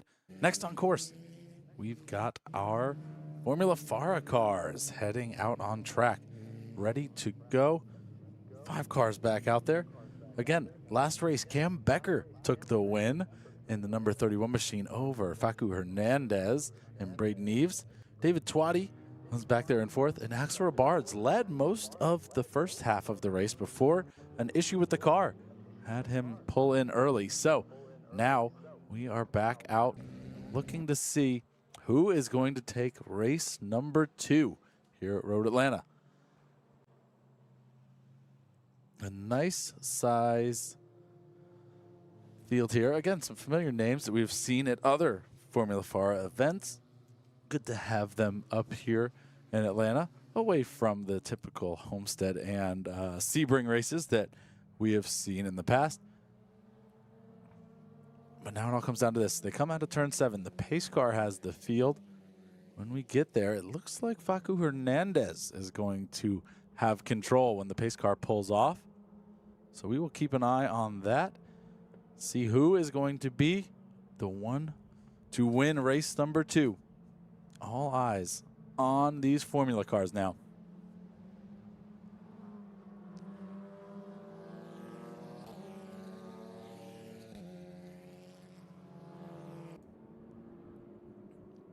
Making their way into turn number 10. They're going double file. 6 cars out on track for this session. Once timing and scoring gets updated, we'll let you know who is who and keep track of things.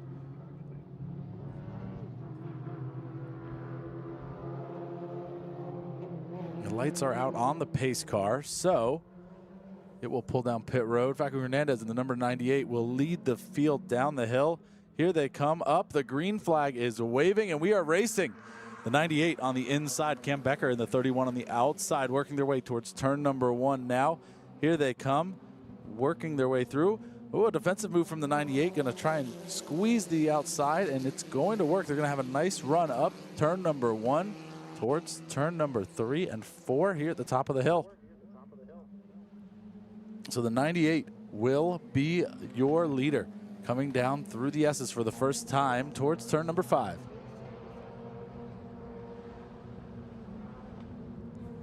The 31 of Cam Becker all over the gearbox of that 98 machine as they work their way down towards turn number 6. Side-by-side action up the inside. Cam Becker trying to go around the outside there. Not able to make the pass. The 98's going to hold on, but maybe here in turn 7. Anything from the 31 able to make it out? Possibly. Tough to see on the monitor if that is the 31 or the 98 who has the lead. We'll find out more as they come down to turn number 8 and 9. The draft here, everyone falling in line, trying to get as much of a run as possible. There's a car breaking to the inside. They're going to go too wide at the front of the field into turn number 10 here. Looks like that could be the 98 with the 31 on the inside. Oh, and a big wiggle into the stones goes one of the cars. Let's see who that was as they come down over the hill. Who will it be? It's the 98 of Hernandez who is going to be leading, and then the 1 of Axel Bards and the 82 of Braden Eves. Cam Becker moved back to 4th. He's got some work to do. Closely behind is David Twatty, and then Emmanuel Takensa rounding out our 6 cars. The pink and white car you just saw flash across the screen. Let's get caught up with the field as they make their way through 3 and 4 now. You can see the gap. Becker has fallen back quite a ways as they work their way through the S's. 98 out in front with a comfortable lead at the moment. Robards and Eves fighting it out for 2nd.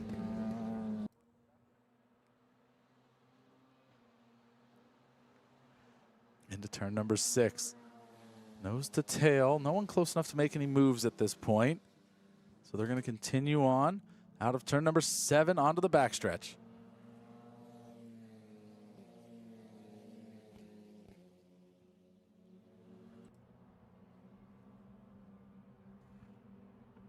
And the track all dry for this session when the sun is out. So track temps will be up.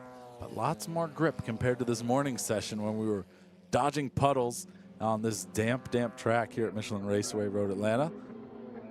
This is the conditions they were looking for. This time much cleaner through turns 10A and B. And down the hill, here they come through turn number 12. Past start finish line for the second time. It is still the 98 out in front, and Braden Eves into second position in the 82.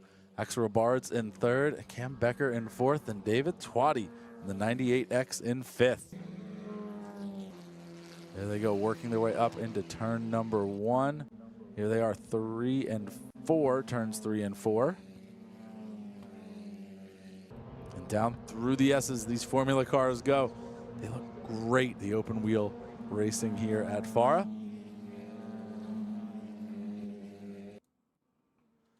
And into turn number 6, the far end of the track.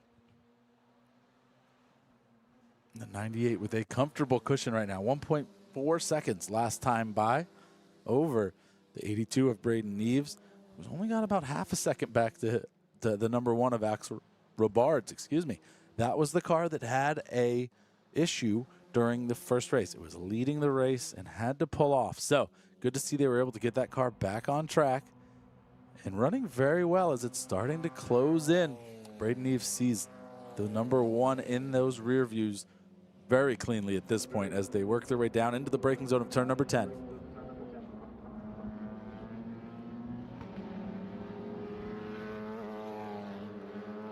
Over the hill, turn 11, down the hill, turn number 12.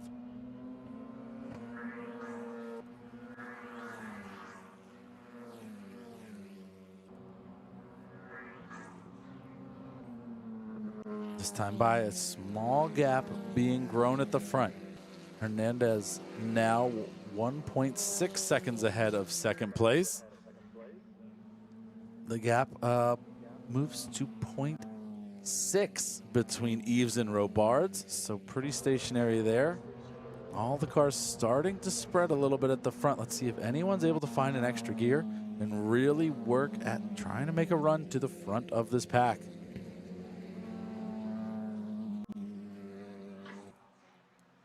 Last time by, the number 98 of Hernandez was the fastest lap of the session, a 131.3. So no one catching that front car at the moment.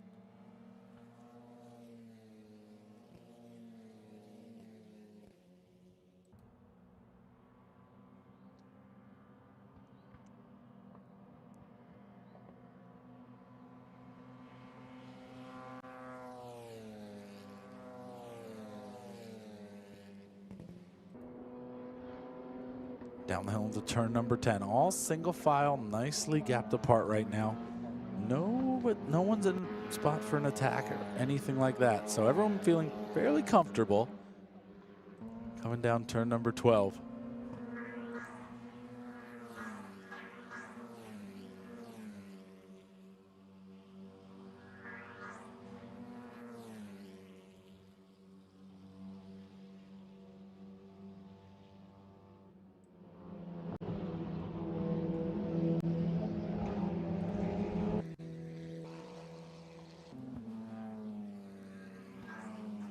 Through turns 3 and 4 and down the S's again. Working lap number 5 of this 15-lap race.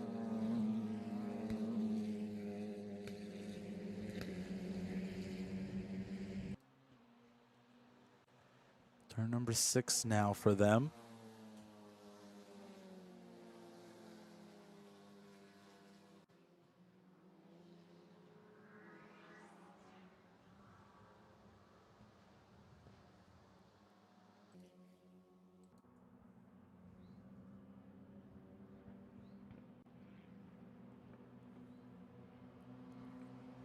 Down the backstretch we go. We see those gaps. No one really moving. Everyone running about the same pace.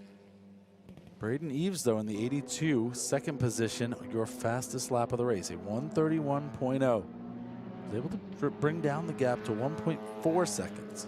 Again, not close enough for any sort of attacks, but slowly moving the gap with 10 laps to go. That'll make a difference. as they work towards turn number 1, lap number 6.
We've got some safety vehicles on track now. That could shake things up as cars are going to have to slow down and make safe passes around there. And a double yellow as well. I have to imagine that's the 31 of Cam Becker. I've not seen that car. So as we cycle through the cameras, maybe we'll be able to spot it pulled off somewhere as they go to recover that car, similar to what happened earlier. Our pace car is waiting right there at pit road. And he's going to catch the field as they come by and regroup everyone.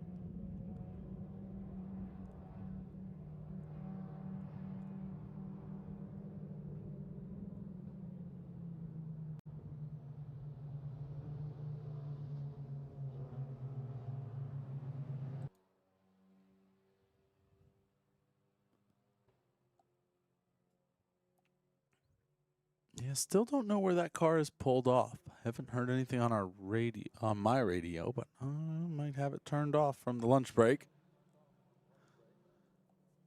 So we'll get that turned back on. See if we can get you an update on where this might be. Oh, there it is. Just off to drivers left in the S's. They are grabbing a car hidden behind the tree there.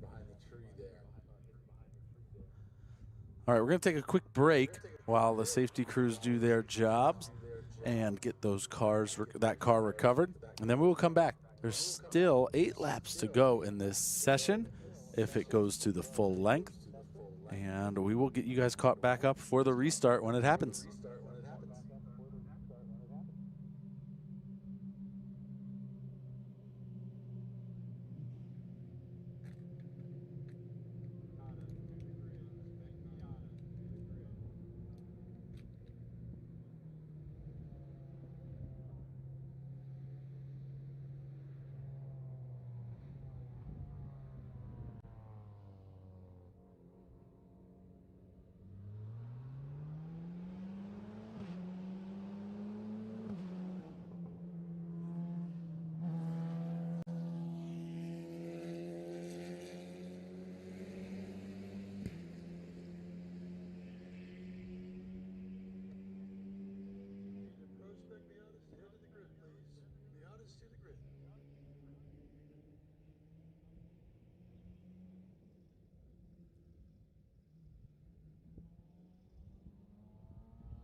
And that car is being cleared out from the S's. So we see the pace car coming past start-finish line. Lights are still on, so one more lap.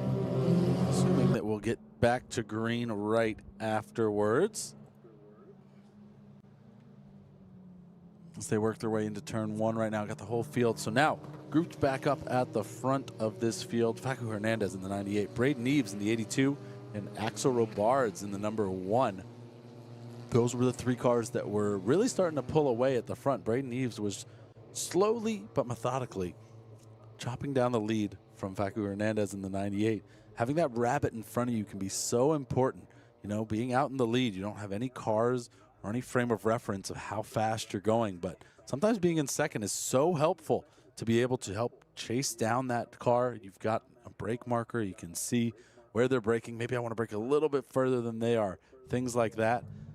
It was working for him. Braden Eves was slowly closing the gap, so now at the restart, they are all bunched right back up. Facu Hernandez in the 98 is going to need a great restart to stay at the front. Otherwise, Braden Eves, I think, is going to try to make a move, possibly into turn 1. We'll see how anxious they are. I'm seeing 5 laps to go when the green flag drops this time. We'll see if that is the case, if that holds true. But the lights are out on the pace car. They are going green this time by. So should be 5 laps unless time does not permit it. We'll keep an eye on our starter down below us here in the tower at Michelin Raceway Road, Atlanta. Onto the backstretch. Here they come. Out of turn number 7, they'll start to form up 2 by 2. No, single file for a restart, excuse me. Single file restart after the caution, and they'll work their way in.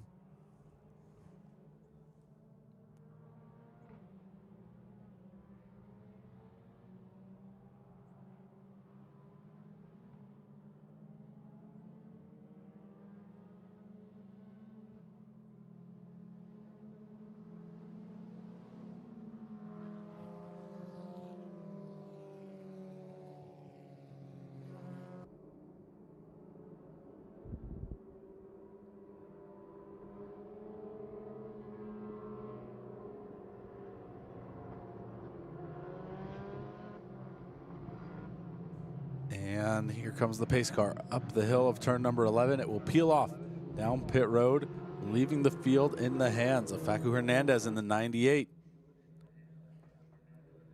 There it goes. Pace car is in. The field now controlled by the 98 coming down the hill. Green flag is waving. Here they go. Back to racing for Formula FARA race number 2. Down into turn 1. Was it a good start? It was, but Braden Eves did try to make a move up the inside. Was trying to get by, not able to do so, and now is slow. So Axel Robards is going to try and take advantage of that as they come into turns 3 and 4. Down the S's in second and third place, all over each other right now. That's Braden Eves trying to hold off Axel Robards in the number 1 as they work their way up into turn number 5 now. And down to turn number 6 at the back end of the track. Eves moving over, covering off a little bit to try and defend second position there.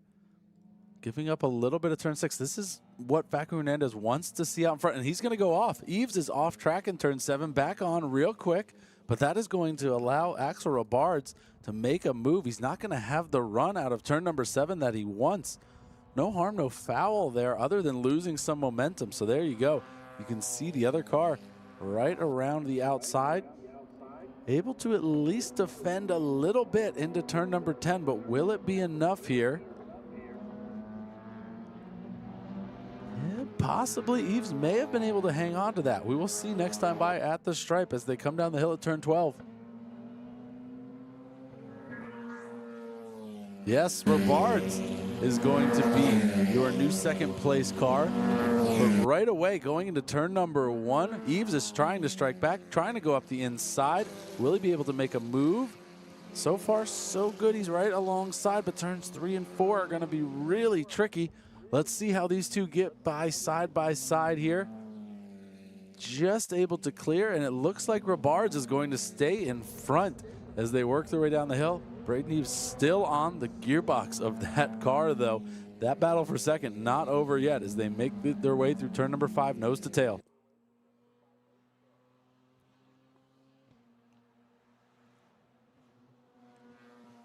Still running offline, trying to be defensive for Robards, holding on to that second place position as Braden Eves looking for any opportunity to get around. This time, both of them clean through turn number 7 onto the back straightaway. We'll pick them up at turn number 9 to see if they're able to draft together and get a little bit closer.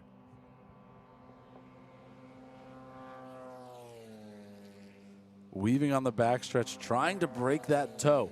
No one's able to make a move, so not a block, but definitely trying to break the draft there.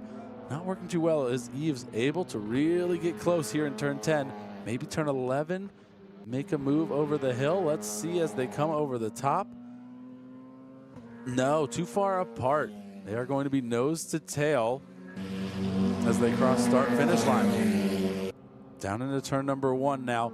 Look at the gap Hernandez has. Very safe as they are continuing to defend, going through their Robards in front of Eves. Robards in the lighter blue car. A little bit tough to see sometimes, but that is the car in second, and then Eves the darker blue car in third. Great visualization there, yeah. Hernandez looking in the rearview mirrors has to be very happy to see those two battling it out. He's got a comfortable lead, just has to bring it home. So they make their way into turn number 6 now. Again, you can see Robards moving way offline, trying to make sure that that position is covered, that Eves is not able to make an attack up the inside, and now onto the back straightaway again, breaking off the racing line right away, trying to break the toe, do anything possible to get a little bit of an advantage over that 82.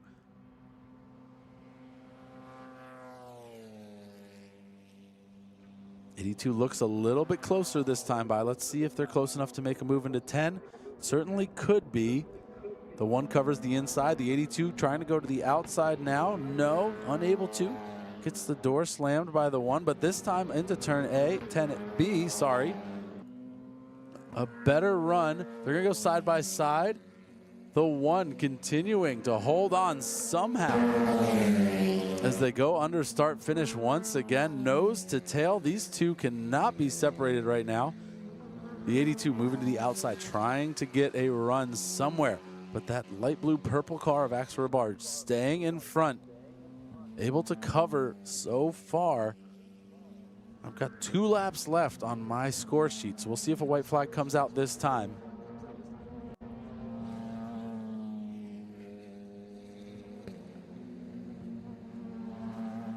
Turn number 5. Look at the gap. Hernandez got to be grinning ear to ear inside that helmet, looking back in the rear view as those two continue to battle it out. Turn number 6, they'll go single file through.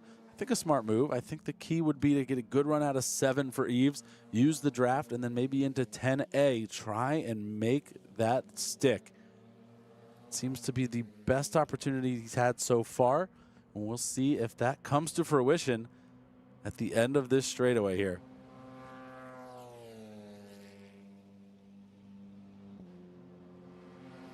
There it is. Eves pulling to the inside. They're side by side going down the hill. Able to get close enough. Who's going to be later on the brakes? Eves is side by side. He goes up the inside. Does this give the 1 a chance to fight back, though? No. Eves is through. Nice and clean as they come down the hill. Single file. The 82 moves into second place as they cross under start finish line. No white flags yet.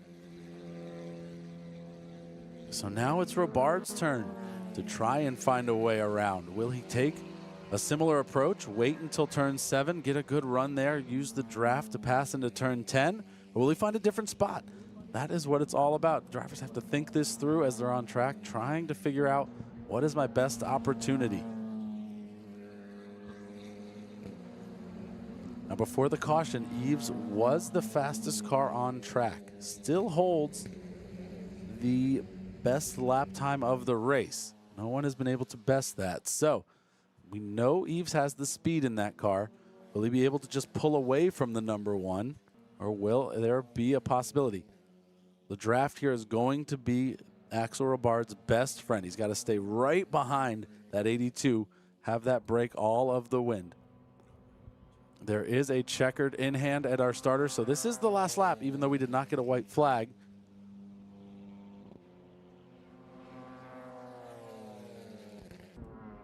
Down into turn 10, there's Hernandez. Any last-ditch efforts from Ribards? No, too far back. Going to need a great run through turns 10A and 10B. Can it be done? I don't know. There is the checkered flag. Facu Hernandez will take the win for race number 2. And right behind them, Braden Eves and Axel Ribards rounding out your podium. A great battle for second and third there.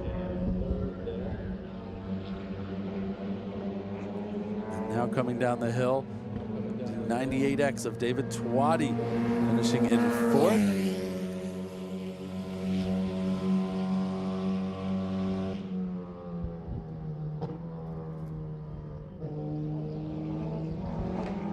And there is the pink and white car, the 53 of Emmanuel Telkensa, rounding out your Formula FARA race. I see you guys all in the comments of the YouTube right now. Big Hernandez fans out there. Congratulations to them and to all the fans watching at home. A great Formula FAR race. And we still have more racing. Up next, Pro Spec Miata. We will take a short break, and when they get on track, we will call that race for you, give you a starting lineup, all of the things you want to know. So don't go anywhere. Stay tuned. We'll be right back to Michelin Raceway Road Atlanta with the FARA Atlanta 200 in just a minute.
Welcome back to Michelin Raceway Road Atlanta. On track now are our Pro Spec Miata cars. Let's run through the starting grid here.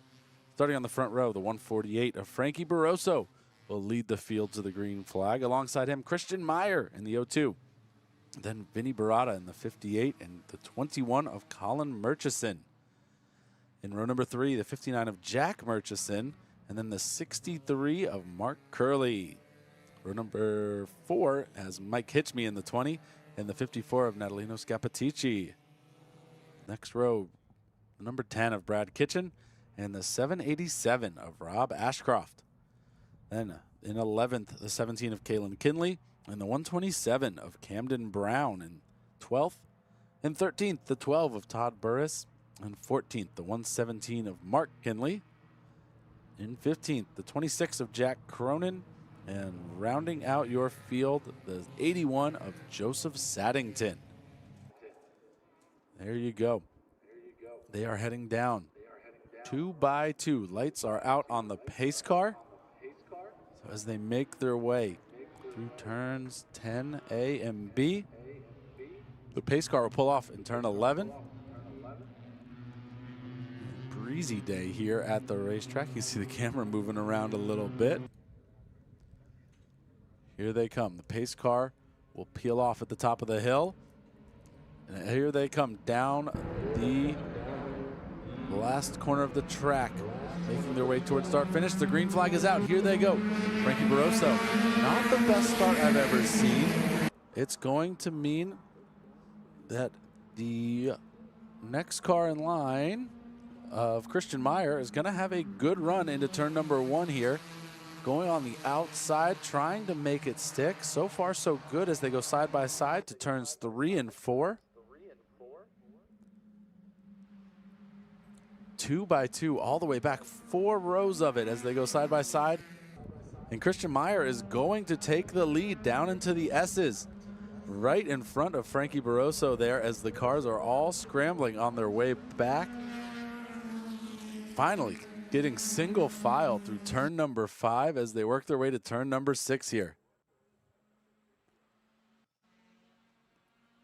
It's going to be Meyer, Barroso, and the green and black car of Colin Murchison, the 21, as your top 3. After that, the orange car of Jack Murchison looks to be 4th in the 58 of Vinny Barata. And then the 63 of Mark Curley. At least that's what my eyeballs are telling me. We'll find out when they get across the timing stripe for the first time. Single file they go. Frankie Barroso all the way on the right-hand side of the track, trying to set up on the inside. Now tucks back in line as they are nose to tail from 1st to 8th.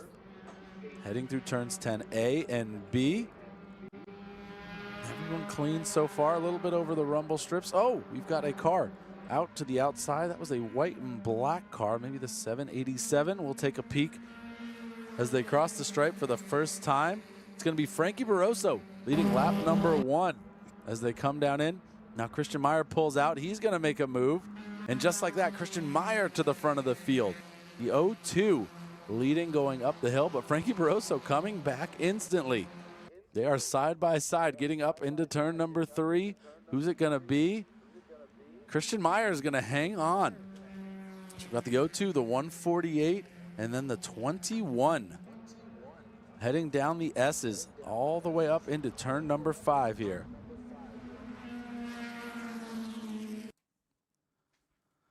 So they make their way to turn number 6. Christian Meyer defending on the inside. No one too close, but doesn't want to give up anything if he doesn't have to. The orange car of Jack Murchison now moving into 3rd over Colin Murchison's green car there. That's the 59 over the 21. 59 into 3rd. And as they come down the hill, the back stretch, we can see corner workers have their yellow flags out. We are going to go caution for that car off at turn number 10. We saw that car go shooting off into the gravel there. So as the field slows down, they'll get caught by the pace car at turn number 1, and they'll work their way through.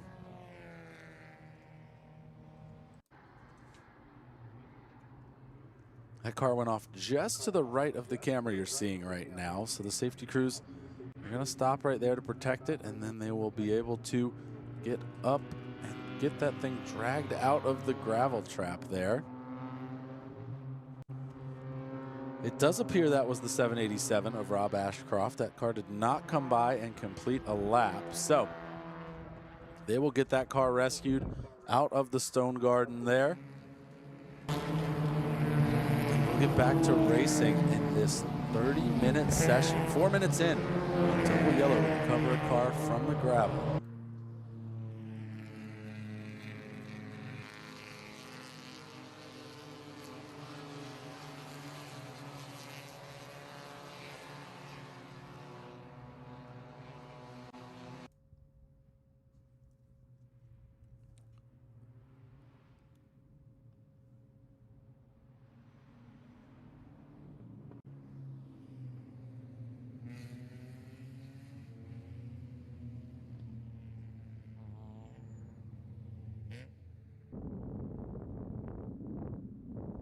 A great look at your Pro Spec Miata field all bunched together, single file through the S's there. 16 cars on track.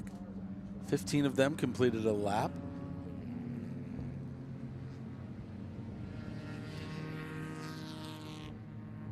And of course, Pro Spec Miata featuring all the generations of the NA and NB Miatas. They have a special formula they put together to make sure that the smaller 1.6 liter NA Miatas can compete with the 1.8 liter Miatas, as well as the non-pop-up headlight cars, the NBs. They all get weighed and restrictor plates and different modifications to keep things as close as possible so that it really comes down to the driver in this class.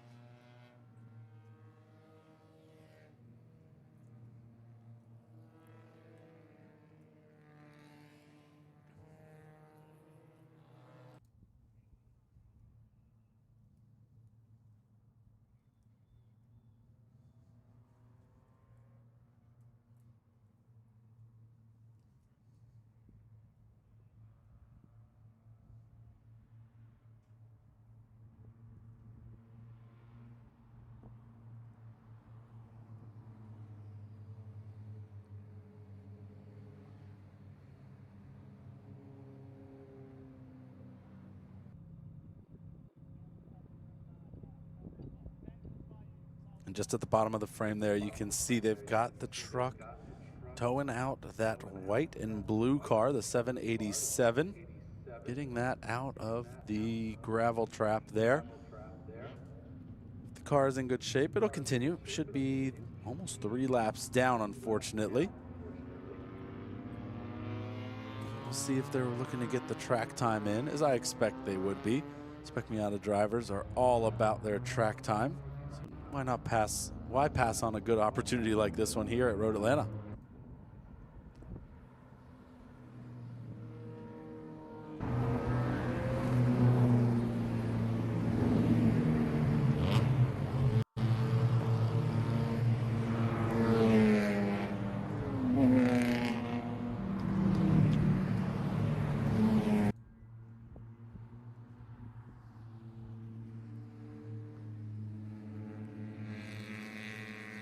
And as I'm looking out the tower window here, I see the 787 coming down the pit road on tower side. So they may not be continuing. It may be just the cars remaining on track finishing this race out. Keep an eye on that, see if they rejoin the field at the back or if they're going to retire the car and save it for the race coming up later today. Yes, they do have another Pro Spec Miata race coming up later. Oh no, sorry, this is the last one of the weekend. This is our last Pro Spec Miata race. Wow. Just like that.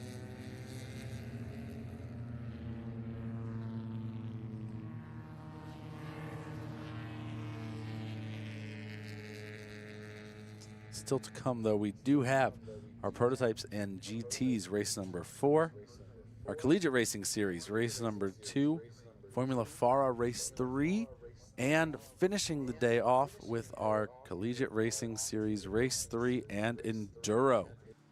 So just because this series is done for the weekend does not mean the racing is. We've got lots more. So I hope you guys are strapped in at home and ready to watch some more. If you're here at the track, I hope you're finding some shade. That sun came out and it is warm. But lights are out on the pace car. They're going to be going green this time by. There they go. Lights are out. And Christian Meyer will lead the field to the restart. A little bit of gaps heading back there. I'd like to see him a little more in line, but we'll see if the flagger is okay with it. It's going to be his call if he wants to start it or wave it off because of those gaps, but looks like the field's bunching up pretty good at this point. Now they're really bunched up. Christian Meyer slowing up the field. They are nose to tail, the first 10, 12 cars easily. The pace car pulls in. Christian Meyer has the field, and the green flag waves. We are back to racing with Pro Spec Miata here at the FARA Atlanta 200. Down they go into turn number 1. Frankie Barroso pokes his nose out, but does not get by. No, he does. He's going to be side by side here going into turn number 1. Up the hill they go. Christian Meyer covers it off. But the 59 trying to make a run as well. That's Jack Murchison as they come through turns 3 and 4 here. Jack Murchison trying to find his way into third with Colin Murchison right behind. So I'm assuming that the two Murchisons are willing to work together to help out. They could bring some competition to Frankie and Christian, who have led pretty much every lap, one of the two of them, for this entire weekend so far. Here they come into turn number 6 now. All important turn number 7 just after this. Want to have a nice good run so that you can get to your bump drafting partner nice and quickly, get hooked up, and work down the back straightaway here. Let's see. Barroso and Meyer are hooked up quick. I don't see any bumps from the Murchison cars, 59 and 21 just behind. So that could allow Meyer and Barroso to break away from the pack a little bit on this backstretch, but no. It looks like Barroso is going to pull out and go around. So now Barroso is going to take the lead before even turn 10 down the hill. Meyer looking to take a move to the inside. He is going to go for it. Side by side they go. Meyer on the outside of turn 10B, and now the Murchison cars are going to sneak back in. The orange car of the 59 of Jack Murchison is going to move into second place and push them back. And now the 21 is going to move into third as well. Here they come across start finish.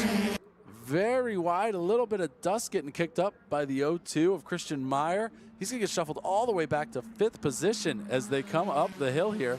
The 58 of Vinny Barada taking advantage of that as well. So now it's Barroso and Murchison up front. Jack Murchison in the 59. The 21 just behind there, the green and black car. And then the 02 of Christian Meyer and Vinny Barada in the 58 falls back in line. Christian Meyer able to fight back a little bit through turn 1 there, helped him out a lot not to get shuffled too far back. Sorry, Mark Curley got in front of Vinny Barada. That's the 63 I just saw. So Mark Curley rounding out the top 5.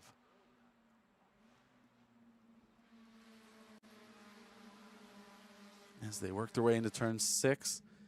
Wait to see who comes out turn 7. Frankie Barroso leading all by himself.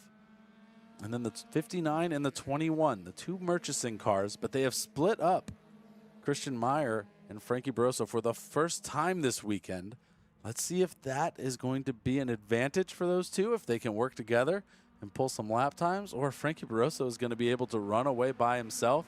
You can see that 3-car train. Yes, the 21 of Colin Murchison is pushing the 59 for sure. They are hooked up going down into turn 10. So Frankie Barroso is going to have his hands full. If they're able to get to that back bumper, he has no help from Christian Meyer like he's had all weekend.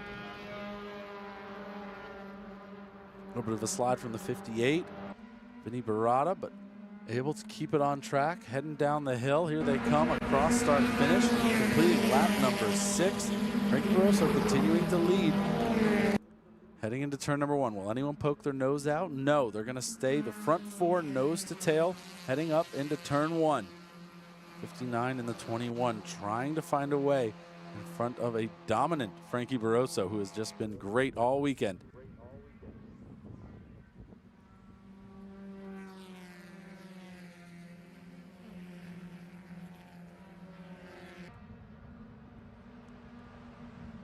Through the S's, nose to tail. That front group, 1, 2, 3, and 4. And then 5, 6, 7, and 8, 9, and 10. That's Barroso, Murchison, Meyer, Curley, Barada, Hitchme, Scapatici, Cronin, and Burris, your top 10. And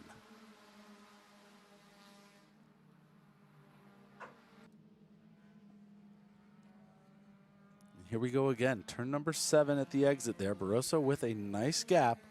But again, the 21 and 59, the 59 is the orange car. The 21 is the green one. They are working together with Christian Meyer right behind, trying to edge them along, push them forward to get back to who he's been working with and battling with all weekend. Behind them, though, Curley and Barada also bump drafting together, and now they're going to go side by side. The orange car up the inside of Barroso. That is one of the Murchison cars, and he's going to get all the way around, but Barroso's going to split the two. So now Murchison is going to lead. Coming down turn number 12, Barroso, and now Christian Meyer sliding back into third. So those two have been reunited. Barroso already making a move towards the inside, trying to get back, but no. The 59 of Jack Murchison is going to hold on. First place now, second belongs to Barroso. Third, Christian Meyer, and fourth, Colin Murchison in the green and black 21.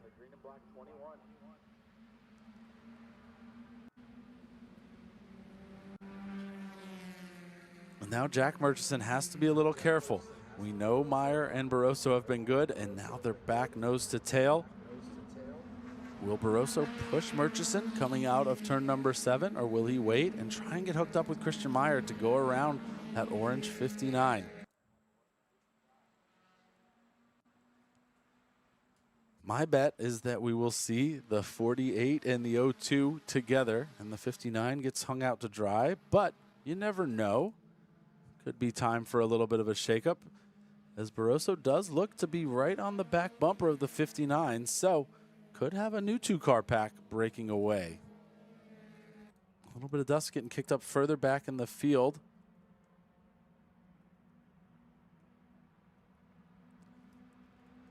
Down the back stretch, yes, Barroso is going to break out. And Meyer is going to follow. Meyer trying to decide who he wants to follow through turn 10 here, as Barroso and Murchison go side by side through turn 10A and B. Murchison able to edge them out at turn 10B though. So up over the hill at turn 11. It's going to come out the 59 of Murchison, continuing to lead as they cross start-finish line. Barroso, Meyer, Murchison, Curley, Barada, Hitchme, Scapatici, Cronin, and Burris, rounding out the 10 cars that we're following here at the front of this Pro Spec Miata field.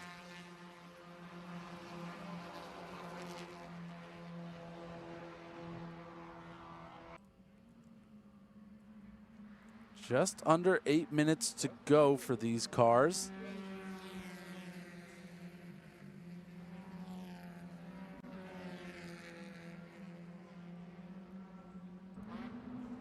As they work their way up to turn number 5 once again.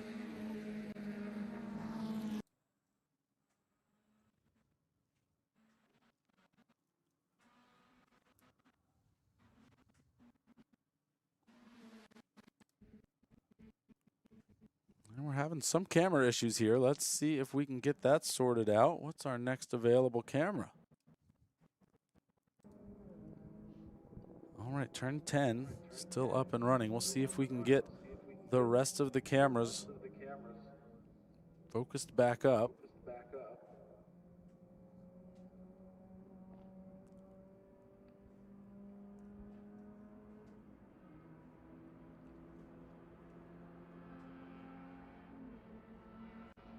And here they come down the hill now. This time, Murchison trying to defend. He's going to be able to hold off one more time. As down the hill comes Barroso. Murchison continuing to lead in the 59.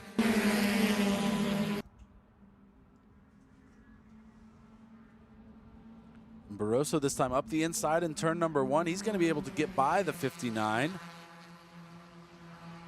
But Murchison strikes back right away, trying to go side by side into turns 3 and 4.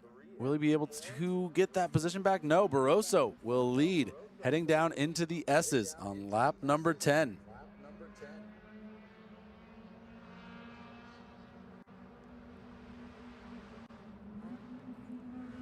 This field all the way back, the first 8 cars, it looks like, all nose to tail. And in Pro Spec Miata, that means one thing: anyone in that front group has a shot at this if something goes awry. As they pop out of turn number 7, here they are, Barroso leading the 59, trying to get to that back bumper, but they're all spaced out. No one hooked up for a bump draft on this lap. We'll see if any pairs form up, if anyone gives a little brake tap to come back to their drafting partner, if they're all going to stay just a half car length apart. Looks like everyone's staying about a half car length apart. Do have a debris flag there at turn number 9 as they work their way into turn number 10. Don't see anything on track that's too bad, but maybe some gravel from when they got towed out. But Barroso continuing to lead as they go up the hill, turn number 11. And through turn 12, Barroso and Murchison starting to open up a little bit. Then the 21, Jack Murchison, or the Colin Murchison. The 02 of Christian Meyer still hanging on to 4th place. So we head down into turn number 1 now.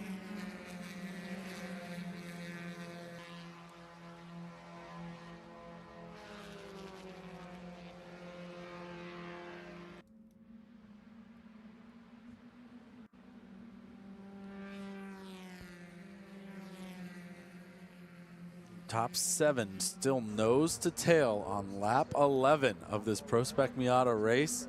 4 minutes to go.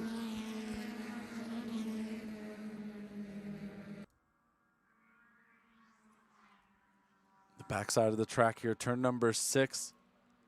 Barroso able to make his way through. No real attacks from the 59. Maybe biding their time towards this backstretch. Give him a better opportunity for a pass going into turn number 10. Or Frankie Barroso might just be wheeling that car, and Murchison can't find a way around. Last time by, a 1:45.1. Frankie Barroso puts up the fastest lap of the session.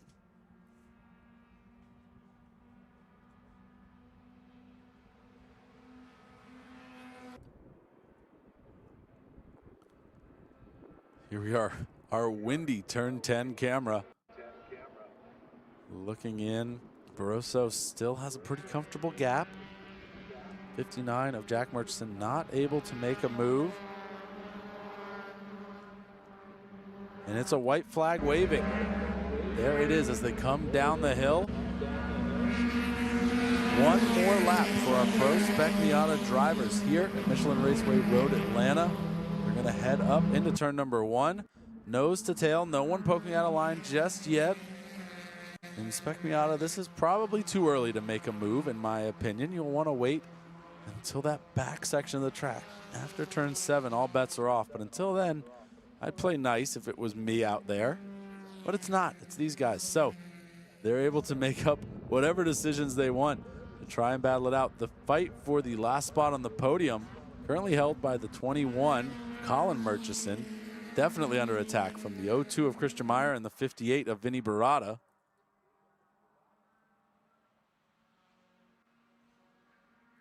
So we've got two kind of distinct groups.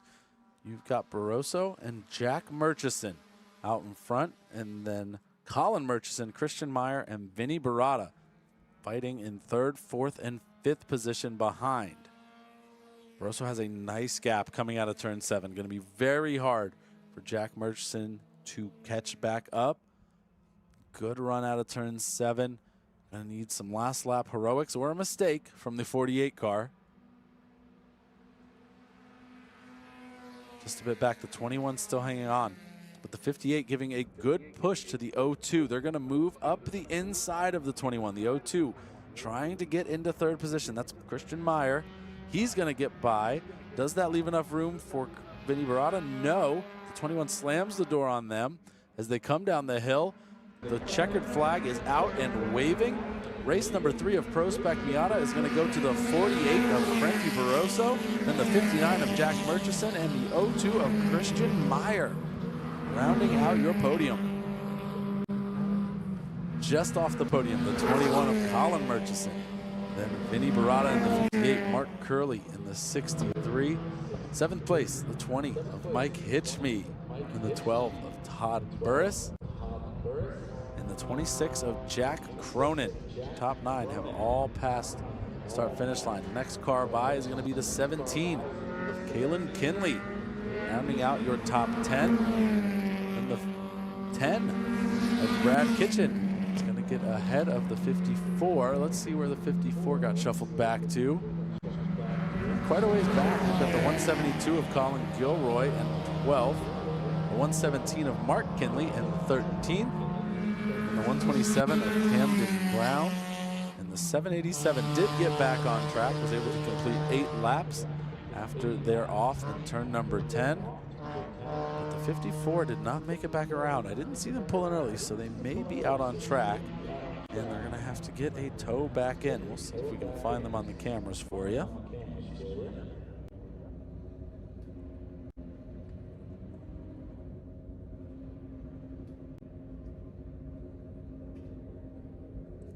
See anything out of the ordinary, so they may have just pulled in early, but that'll do it for Pro Spec Miata this weekend.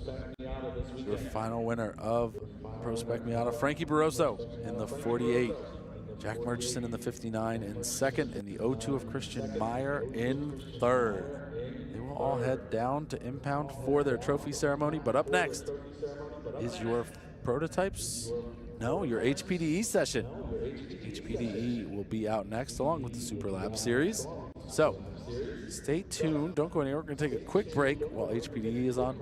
Around 1:35, we will come back with your prototypes and GT's race number 4. Stay tuned, everyone.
Road Atlanta Radio is on the air.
Looking forward to that at 210. 240 will go to more HPDE.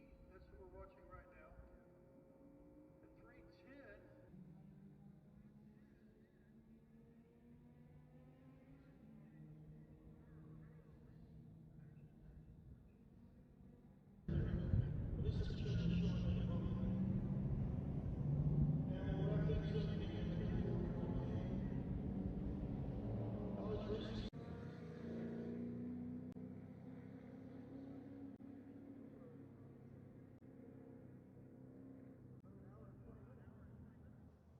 that will wrap up a wonderful weekend of FARA competition here at Michelin Raceway in the Atlanta 200.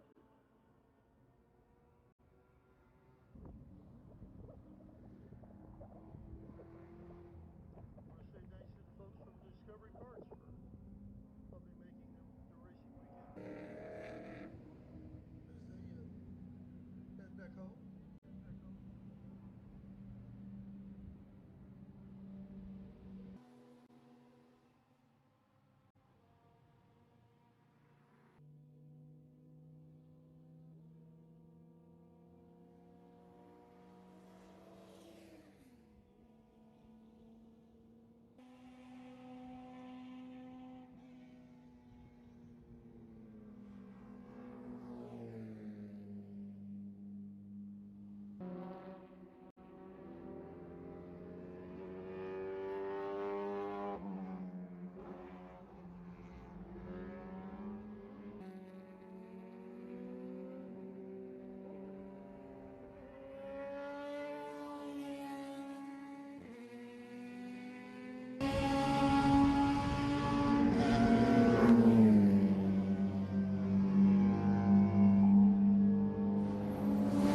Prototypes and GTS cars used to head to the grid. Prototypes and GTS to the grid, please.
Welcome back to Michelin Raceway Road Atlanta, where our prototypes and GTs are on track for race number 4, their final of the weekend.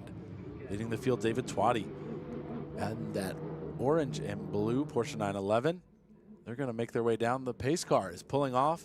Field now in the hands of the 268 as they run down the hill here. Green flag is out, and we are racing for race number 4 here at the FARA Atlanta 200 in our prototypes and GT category. 20 all alone up front, heading into turn number 1 over the 58. That gray Porsche 911 of Dean Paquette, then the 129 of Jared Oselka, and the 47 of Justin Levine. The 132 of Sophia Basler, the yellow and black 911 there. As they work their way down the S's for the first time in this 30-minute session.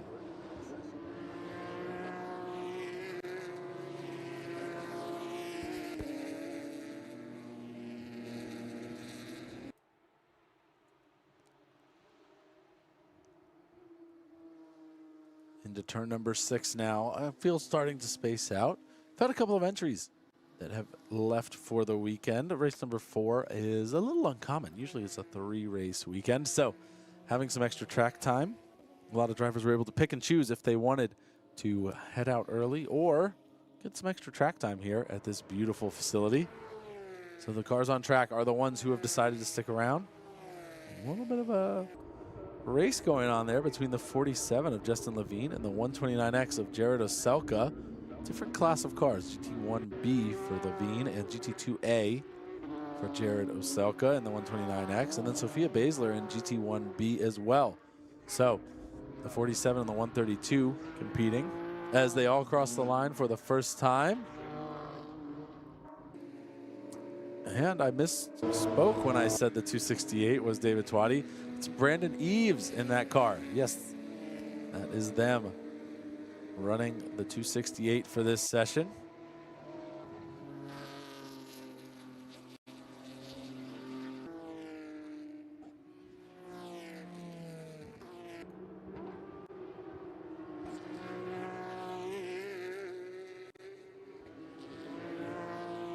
Headed up into turn 5 on lap number 2 here. Those front GT cars pacing their way out. The next car you'll see is the 66 of David Lira. And the 103 of Jeff Williams in turn 5 right now.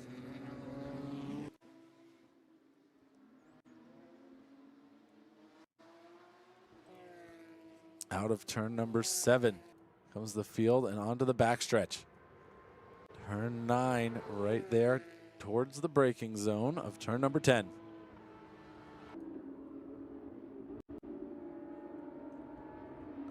See that 268 car already pacing the field pretty well. A nice big gap for them.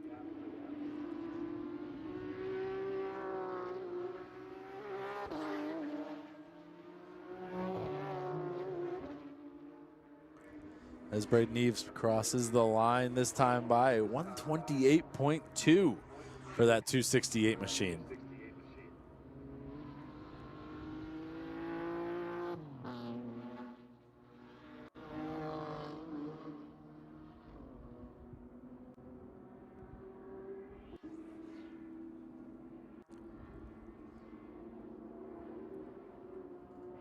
And into the frame now here in turn number 10, our GT5 cars.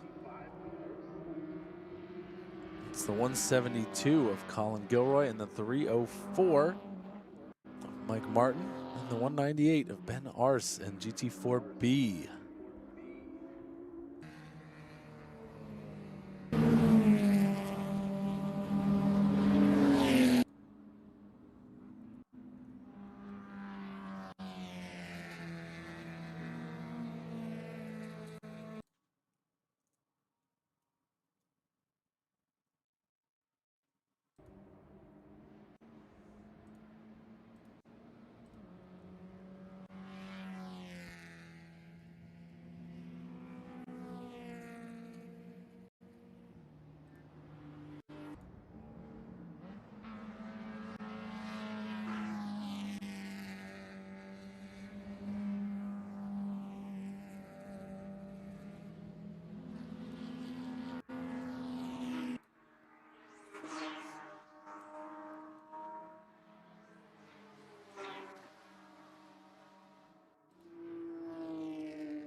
Your leader working their way through lap traffic already here on lap number 5.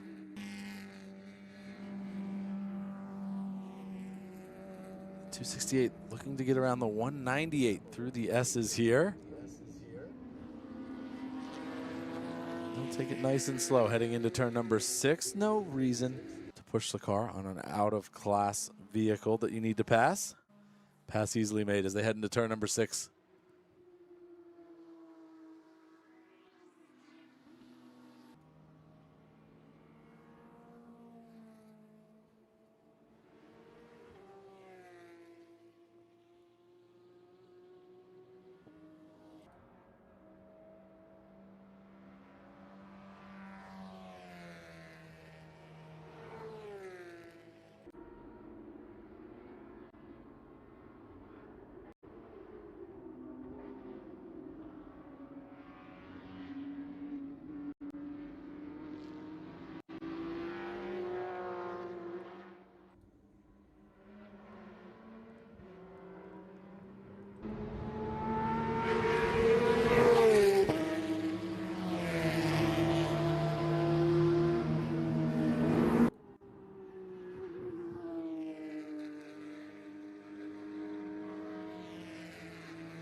And the field's starting to spread out here in our GTM prototype race.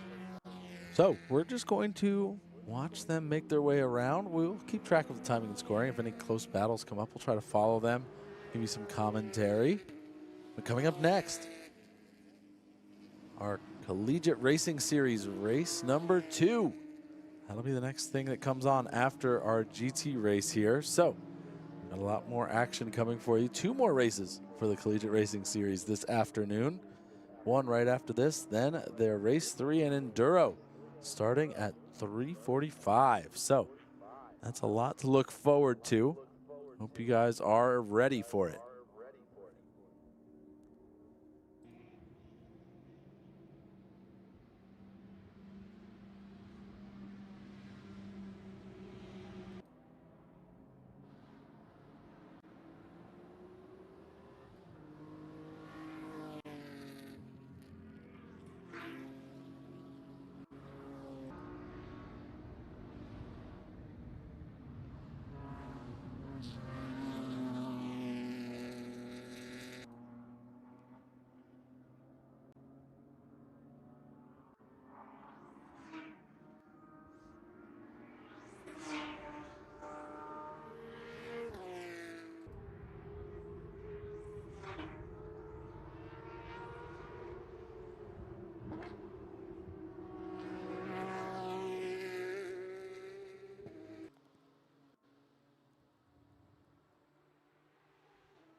And the white flag is out for our GTs and prototypes here at the FARA Atlanta 200. Race number 4 coming to an end shortly. Your leader, wire to wire, the 268 of Braden Eves. Right behind them, the 58 of Dean Paquette. Then the 47 of Justin Levine, the 132 of Sophia Baszler, and the 129X of Jared Oselka, rounding out your overall top 5.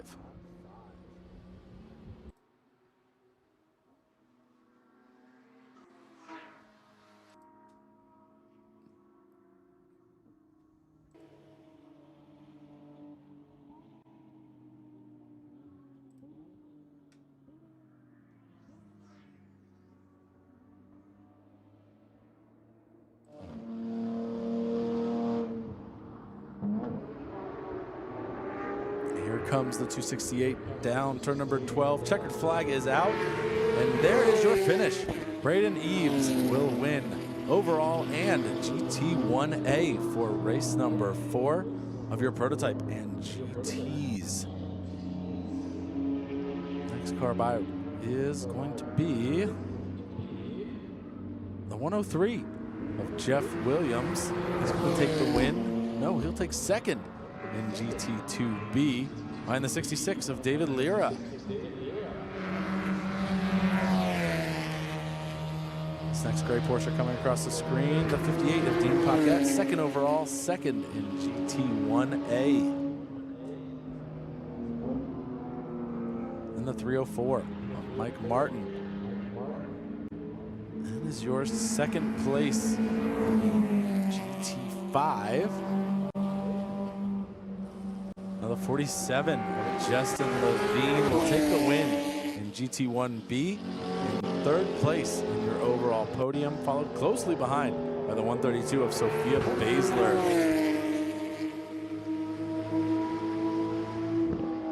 All right, coming up next, we have our Collegiate Racing Series here on the FARA USA YouTube channel, as well as the Collegiate Racing Series YouTube channel. So, race number 2 coming up soon.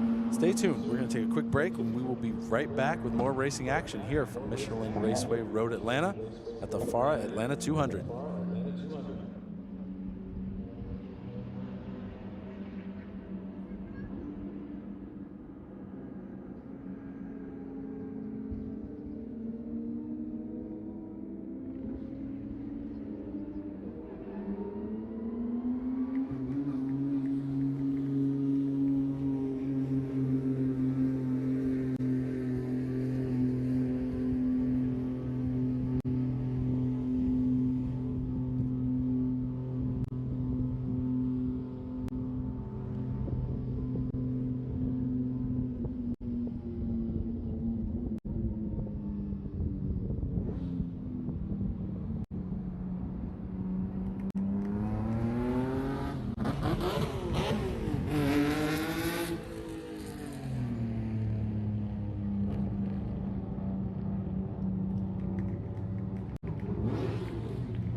Welcome back to Michelin Raceway Road Atlanta. On track now is your collegiate racing series for race number 2. Here with me in the booth is Ralph Shaheen, Hall of Fame announcer. I'm Nick Soriano. Ralph, how you doing today? Nick, I have been on pins and needles since we finished that last race, because what we saw in race number 1 was so exciting at the front. 4 cars battling for the win all the way through that first race. Now knowing that Adrenaline 11 is still there, but it's down a little bit, right? It's more manageable now. The butterflies are gone. These guys and gals are ready to go racing hard, and I can't wait to see what we get here in race number 2. Yeah, the race 1 was beyond our wildest expectations. We were all a little curious about what was going to happen, and these students brought out a show, and it was a class act. It was awesome. We knew the Mazda would be a great platform to go racing with, right? I mean, it's been proven for decades now that this car is a great race car. What we didn't know is how these teams were going to come together. We saw that Friday and Saturday, and they blew everybody's minds away with how they really got together and worked hard, helping each other, not just within their own team, but team to team, helping each other in the paddock. And then the final thing was, how are these guys and gals going to race as drivers? Because there's huge disparity in the levels of past history with these drivers. Some have driven multiple different series in the past.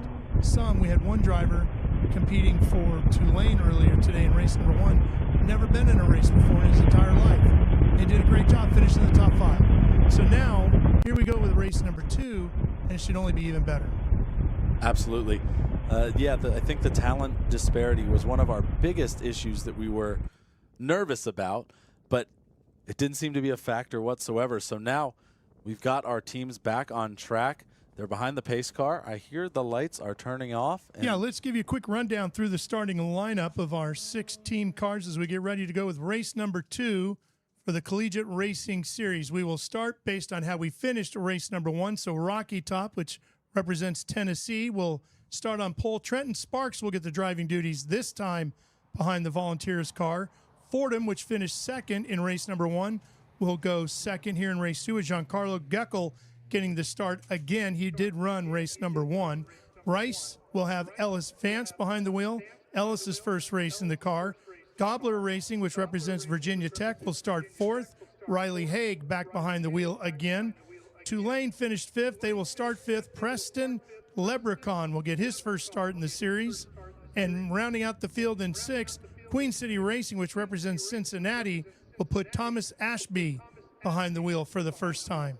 So only Riley Haig and Giancarlo Geckel are the only 2 drivers that ran race number 1 who are back in race number 2.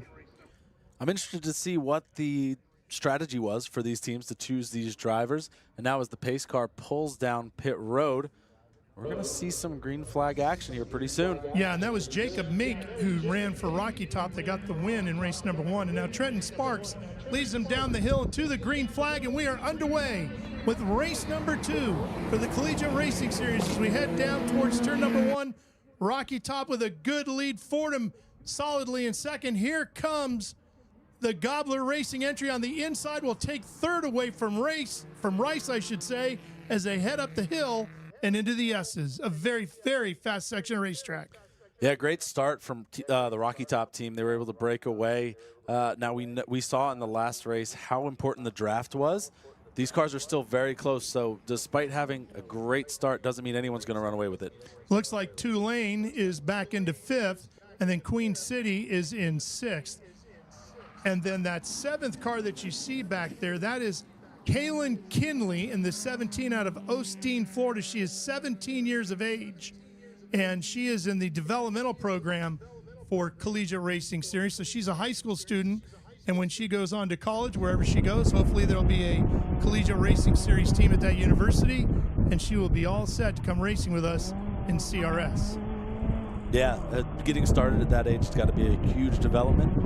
I think we could see scholarships coming out of this CRS. How about NIL money? Yeah, NIL money. There we go. Who knows where this is going to go? Where we do know we're going is down the backstretch here at Michelin Raceway Road Atlanta, and doing it quickly as they come screaming past our camera here in a good battle now for second place as Fordham has inched right up on the back bumper of Gobbler Racing. Taking a look to the inside here.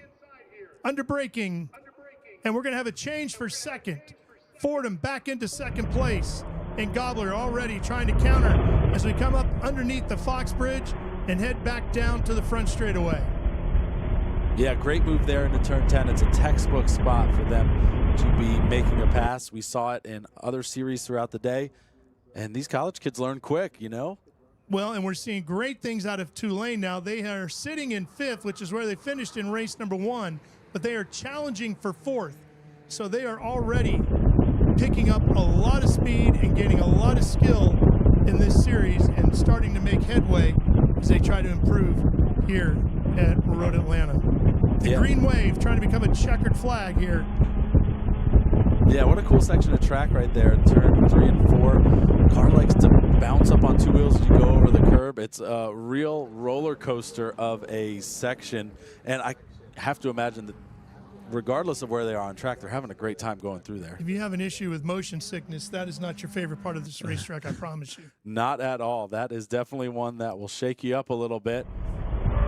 Riding on board of Gobbler Racing here through turns 6 and 7. This is the back part of the track, the furthest away from where we are sitting here at the tower. And a very tricky section, slowest portion of the racetrack, but if you don't get it right, it kills your speed down this long back section and just destroys your lap time. But keep an eye on this man right here, Riley Hay, because Riley, who finished 4th in the Gobbler Racing entry in race number 1, as we see potential challenge for the lead here as Fordham moves to the inside off Rocky Top using that draft on the outside under braking. That's not where you want to be. You're going to want to be on the inside there, and it's not going to work out.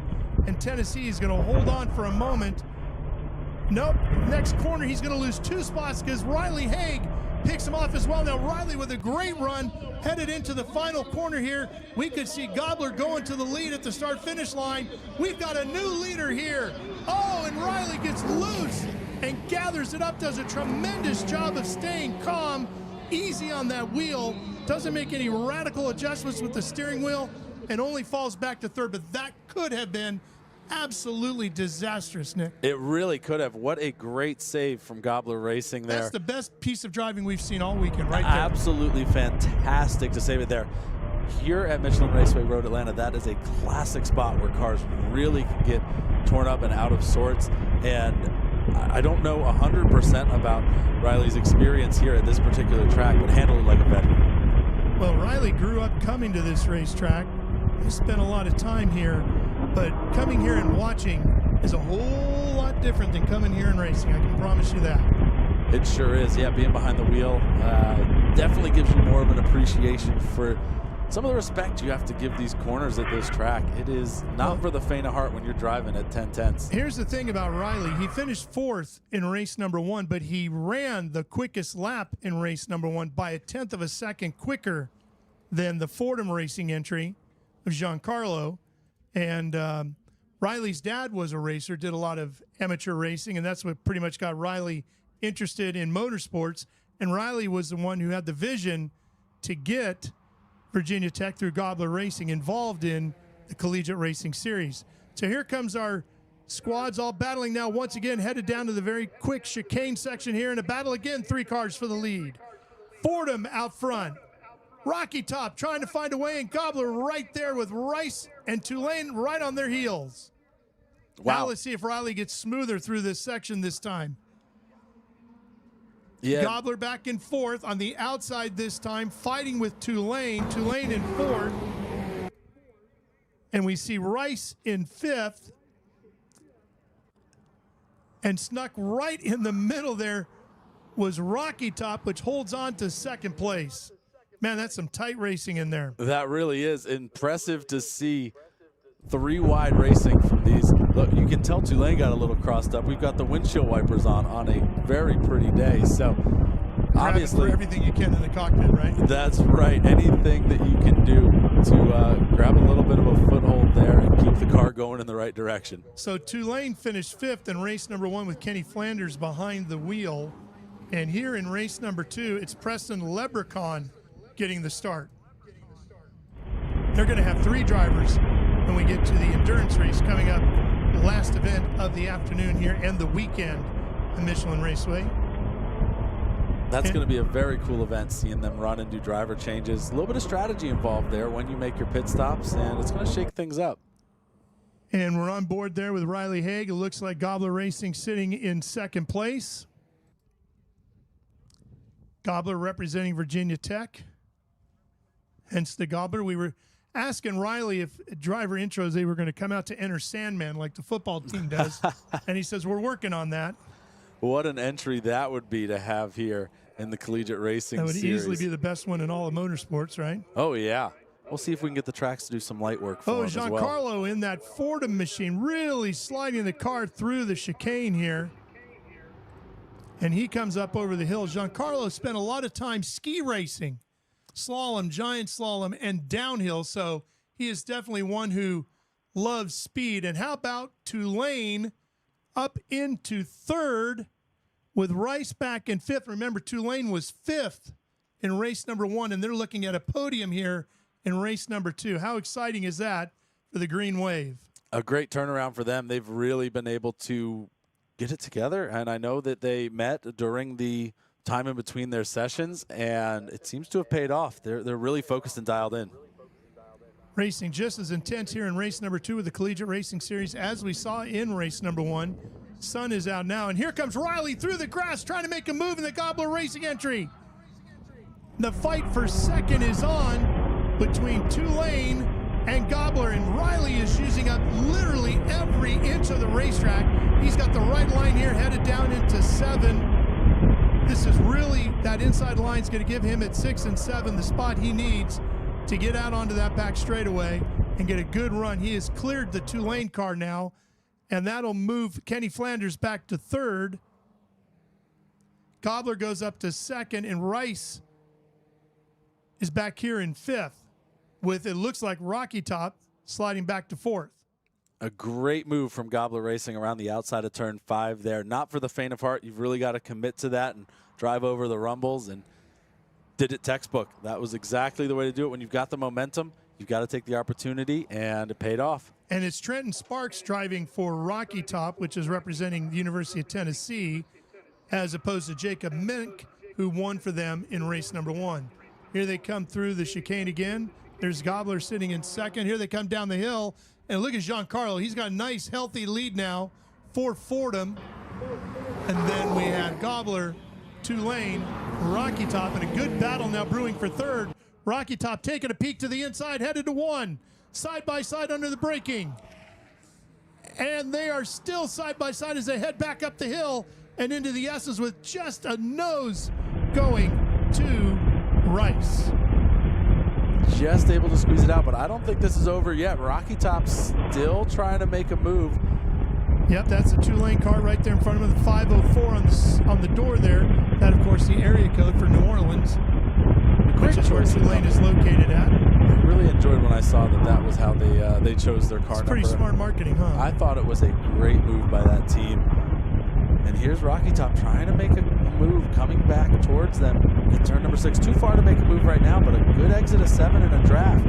Turn 10 looks like a good passing opportunity if they can make it work.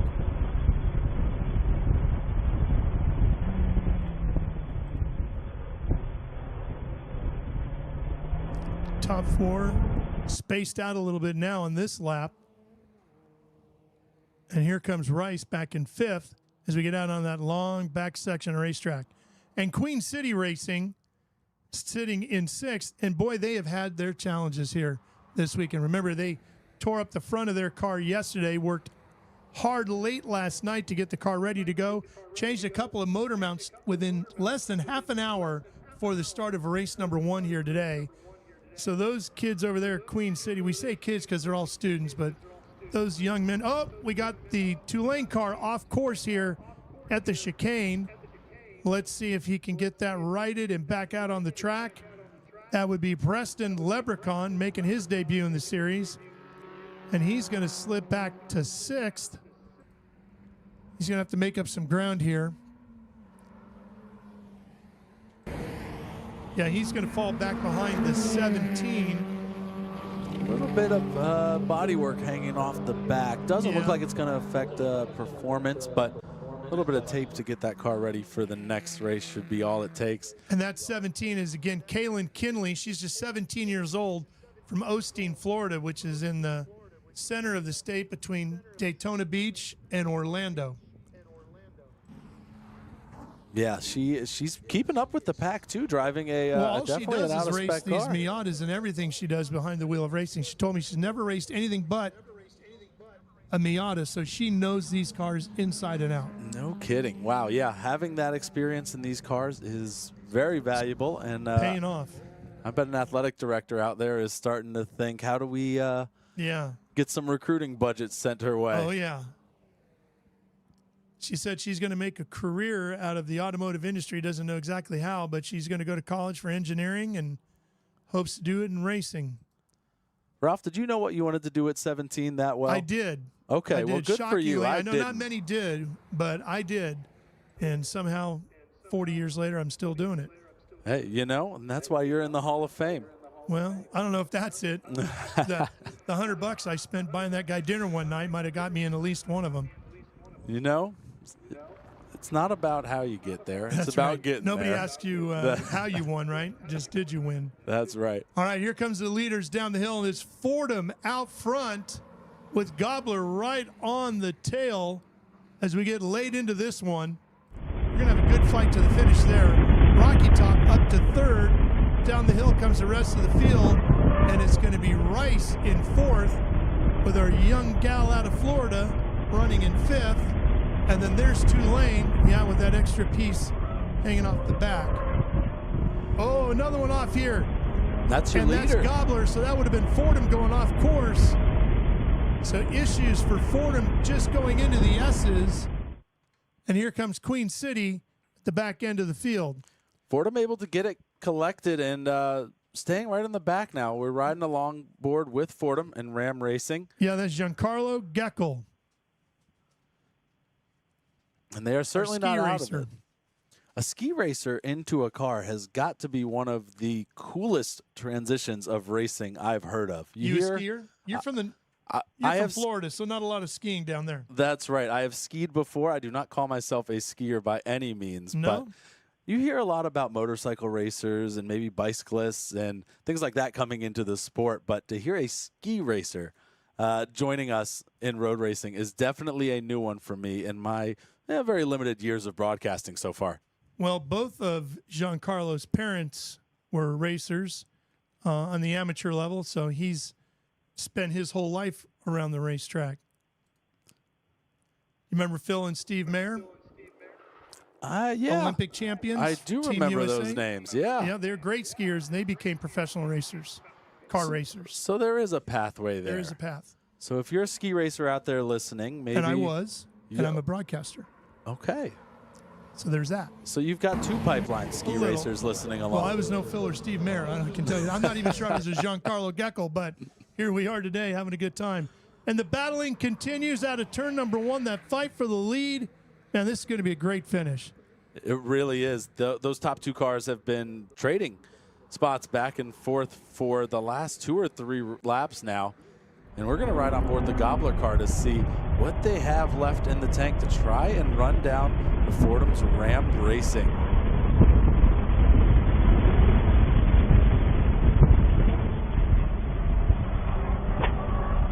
Well, you can see Giancarlo really fighting to keep that car headed straight. And we know Riley's not afraid to use up all the racetrack, so if Riley can get connected to the back bumper here, that Fordham car, we're going to have a serious battle to the finish. Yeah, they are. Look at that thing sliding. The Fordham car really sliding through turn 7. These ND Miatas already slide a lot when they're in their full race spec slicks. And now for the College Racing Series, they get to run a little more budget-friendly street tire. I can only imagine how tricky it is to have that throttle control and be able to work these cars around that already want to slide around with extra grip. And now you said, hey, we're going to save you some money and let you sling this thing for real. And this is the result you get. Some great racing. Hey, hang on. He had that thing completely sideways going through the chicane, and Haig is right on him as he goes to the outside underneath the Fox Bridge. down the hill. Here they come. And Fordham just out in front right now. And diving to the inside, here comes Gobbler Racing.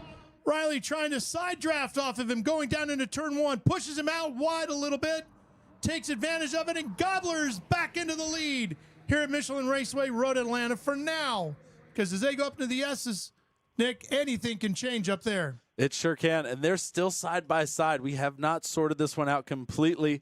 And Yeah, they are. There goes Gobbler Racing, finally able to make the pass stick. It took 4 corners, but they got there. Gobbler Racing back into the lead down through the S's. Riley Haig driving for Gobbler. Giancarlo Geckel driving for Fordham. Trenton Sparks behind the wheel for Rocky Top. Ellis Vance getting the duties behind the wheel at Rice. Preston Leprechaun at Tulane. Thomas Ashby for Queen City Racing. And then Kalen Kinley doing the duty in our development category. And this is the fight right here. Under braking at 7. Giancarlo really putting the pressure on the backside of Gobbler.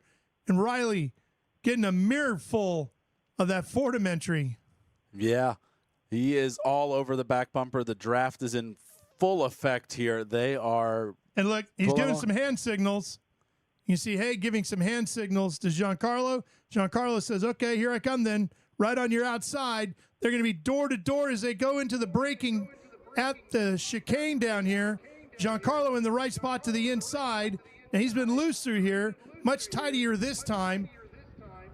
Haig tries to counter back to the inside as they come up under the bridge. Haig will have the advantage at the final corner, and he'll make it work as they come down the hill. Here they come nose to tail. 4 minutes remaining on our timer. So it's going to come down to the wire. Probably a white flag very soon, if I had to guess. Rocky Top in third. Kaylin has moved herself up into fourth. Our young 17-year-old gal doing a tremendous job. Then it's Rice and Tulane running fifth and sixth, with Queen City Racing hanging on in seventh. And the battle's continuing here, riding along board again. Fordham's Ram Motorsport Racing right on the back bumper of the 55. Gobbler Racing representing Virginia Tech through turn 5 up the hill here. Look at them fighting that steering wheel. Whoa. That's Giancarlo there we're watching, right? It is, yes. We're riding alongside on board with the Fordham car. So adjusting the mirror real quick. No need to worry about anything behind you, Giancarlo. You guys are clear. Yeah, it's going to be settled between these two. Rocky Top will move into second or for the win only if something goes wrong with these first two up top. And knowing the way most Miata racing happens, there is a good possibility. I'm not ruling anything out. I think anyone in the top 5 here. has a shot at the win. If you're on the track, you got a shot. Ain't that the truth? Should be coming to the white flag this time by the start-finish line. Back towards the chicane one more time. Out of striking range for any moves this time, but 10A and B. All we go. Fordham needs to do is stay close at turn 7 on the last lap. Yeah, and they've got a shot. Can put the right amount of pressure on. You're right. He can make something happen down that long backstretch. Down the hill they come. About half a car length between the two. And in one of these cars, that's not a lot. Inside, Fordham making the move on Gobbler. Who's going to get it coming out of turn number 1? Looks like Gobbler still out in front. No, it's Fordham. And then Gobbler right there to the inside. Oh, got up on the rumble strips there a little bit on the curbing. Then almost upset the Fordham car. Look at them nose to tail through the S's. Not much between these two. Riley really putting the pressure on Giancarlo right now. Here he comes, thinking about it. Which way am I going to go? Outside, headed towards 6. Hard braking down here. Does he have enough to clear? Not quite. Over to 7, and then we get ready for that long run down the backstretch. Here they come. Riley off in the dirt. Keeps it headed forward, and off we go. This is where the draft comes into play. Can Riley close in and then get to the inside? Now, I would think Giancarlo would protect that inside a little bit here, and that's exactly what he does. Forces Riley to the outside. Riley with a great head of steam, and Gobbler Racing pulling right up alongside and inching past. He'll be on the outside going into 10A, but he'll have the inside at 10B. So if he can stay right there, it still might work out. Fordham, first one into the section of racetrack at A, and he'll come out with the lead at 10B, and Riley a little bit loose on exit. Down the hill, here we come. Checkered flag waiting. Who's it going to be? Gobbler to the inside. Give the win to Fordham. Gobbler will take second here in race number 2 for the Collegiate Racing Series. Coming to the line, it'll be third place. Going their second top 3 of the day goes to Rocky Top, with Kalen getting 4th overall.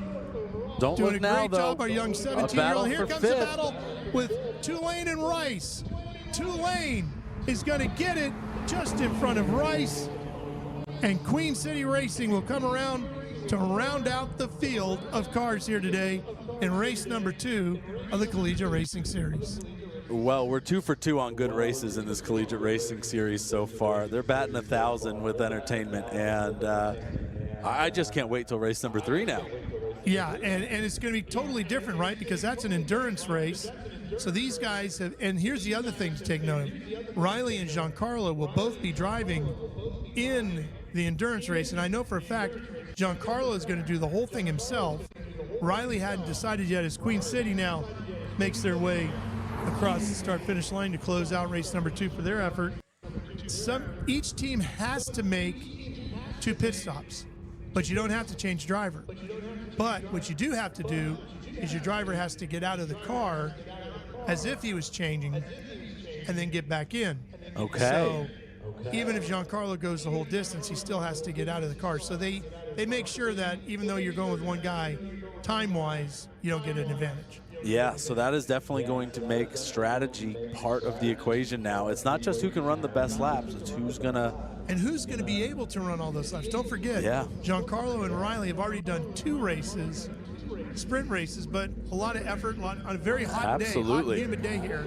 And now you got an hour and 15-minute race coming up for the endurance race. And a quick turnaround, too. There is not much time No. between now and that next race. So I'm sure all the racers will be getting fluids in, staying nice and hydrated, ready to go.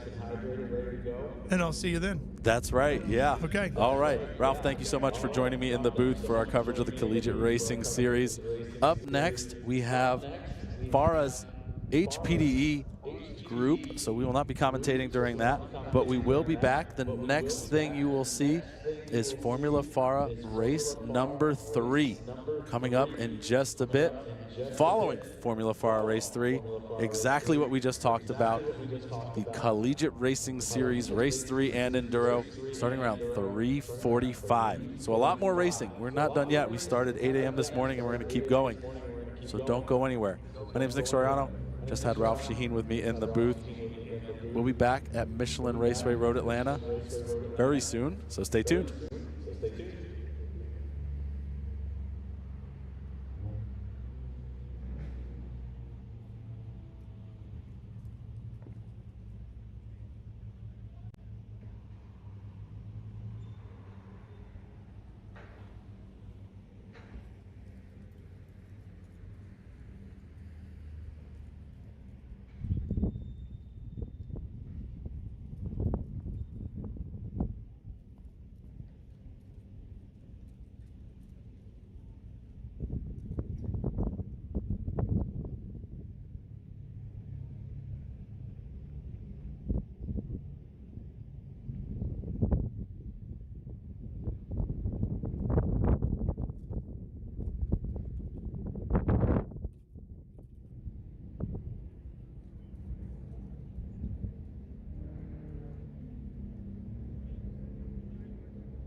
got another session of HPE coming your way, and another Formula FARA race.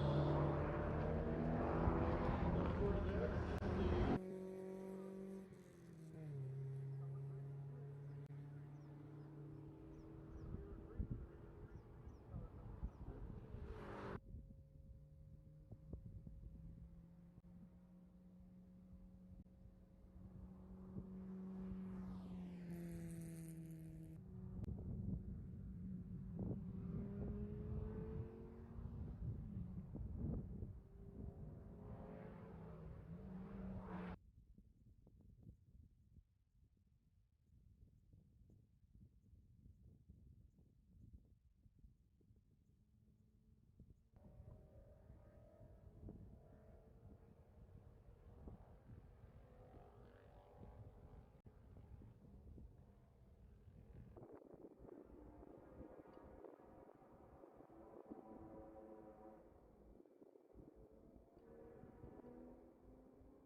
Welcome back, race fans, to the FARA Atlanta 200 here at Michelin Raceway Road, Atlanta.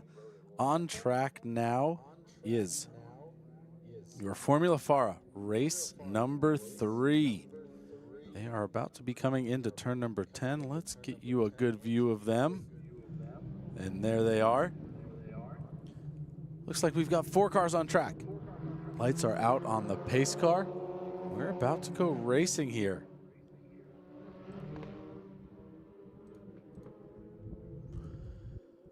Down the hill they go. The number 1 of Axel Robards. No, the number 98 of Facu Hernandez is going to take the green as they head into turn number 1.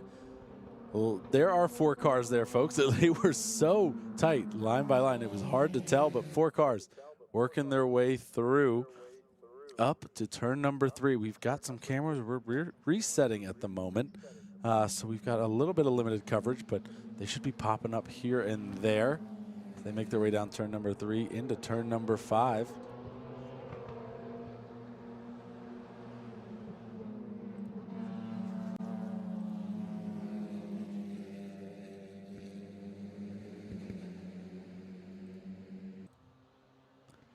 Here they come into turn number 6.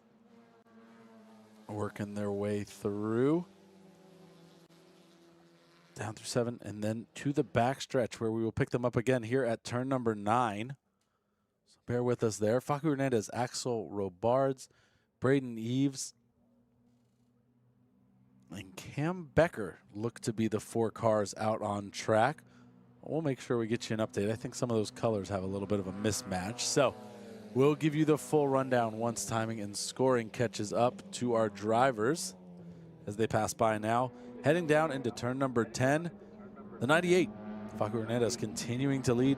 Number 1 of Axel Robards right behind. And it looks like the 31 of Cam Becker in 3rd. No, sorry, that's the 82 of Cam Becker. So, not the 31 car out there. There's 1 car pulling down pit road. You see on the camera there as they head into turn number 1. And we'll pop out in turn number 3 any minute now. That was the 53 of Braden Eves. I think he was testing a car for another competitor as he makes his way down pit road. So yes, Facu Hernandez in the 98 leading Axel Robards in that purple number 1. And then the 53, sorry, the 82 of Braden Eves right behind there. 53. Braden Eves showing up on the scorecard too many times. Into turn number 6, they all head on lap number 2.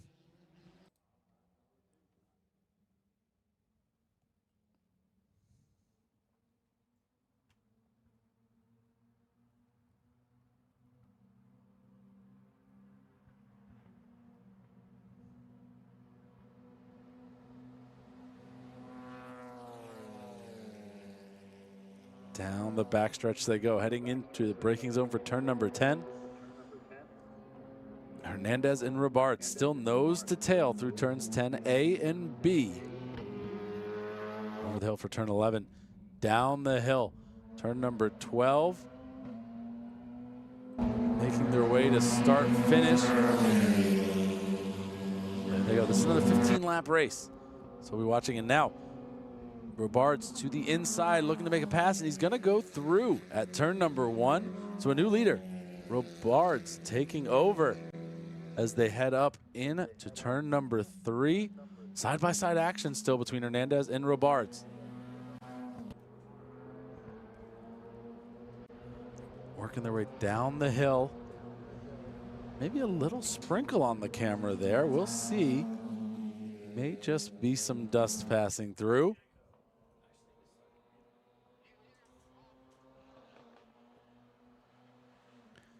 Into turn number 6. Looks like Robards leading the way still. So Hernandez not able to find a way by through turns 3 and 4.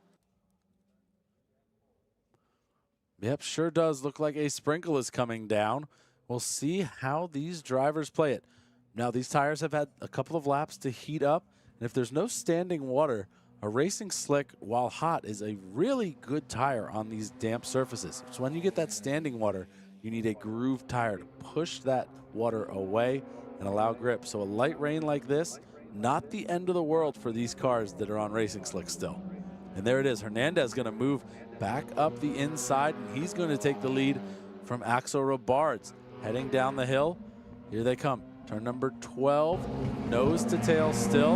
And as they cross the start-finish line, it is still the 98 of Hernandez in front of the 1 of Robards. But into turn number 1, Robards is going to strike back right away. Not going to waste any time, wants to keep the lead and stay out in front.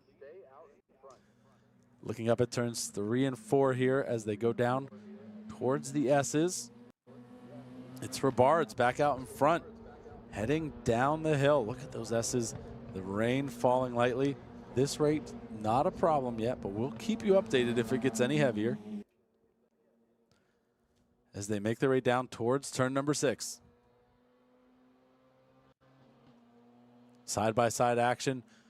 Robards covering the inside as Hernandez trying to find a way around. Not going to happen in turn 6. A good exit at turn number 7 and a little help from the draft, though, could make turn 10 a passing spot. We've seen that in Formula FARA all weekend.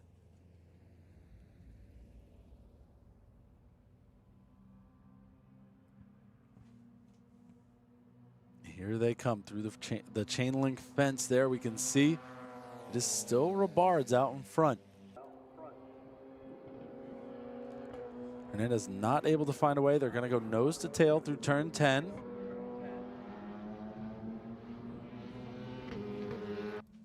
And as they come down turn 12, that is the 98 of Hernandez. So they were able to make the pass. Hernandez, your leader this time by over Axel Robards. Into turn number 1.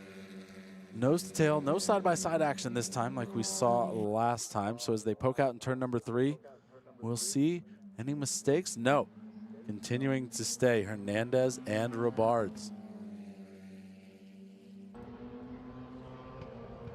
Through the S is a bigger gap than we saw last time. No issue there from these two. And looming in the background, the 82 of Cam Becker.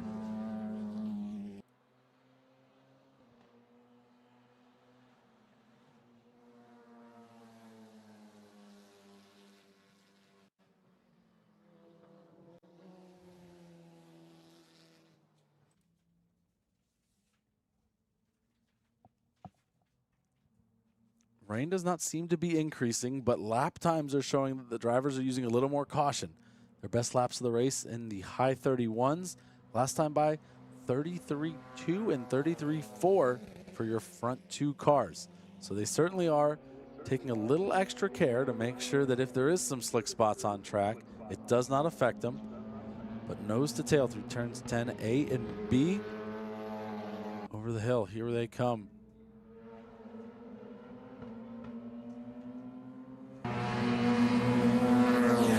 Across start finish line again. It is Hernandez clearly finding some confidence running their fastest lap of the race, a 31.2. The gap between first and second, only 4 tenths at the moment.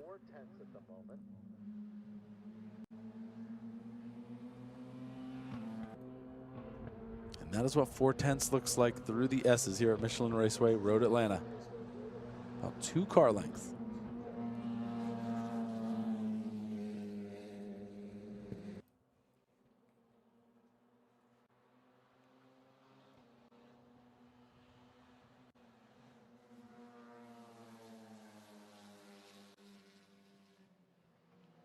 Cam Becker on your screen right now, also running his best lap of the race so far. Last time by 32.985.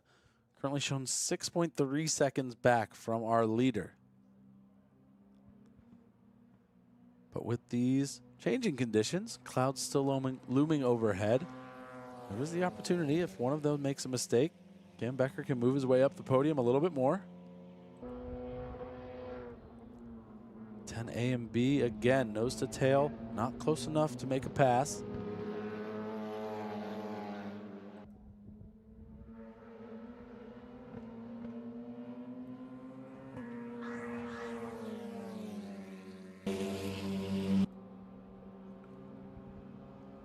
Again, Hernandez and Robards finding time, a little more confident in these changing conditions. They are not as concerned. 30.8 and a 30.9 for Hernandez and Robards respectively.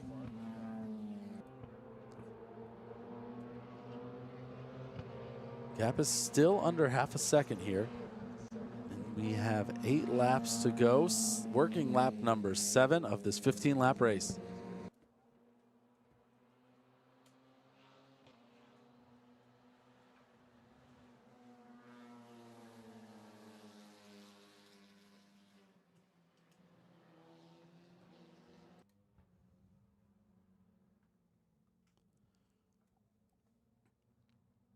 Now on the backstretch here, looking at turn number 9.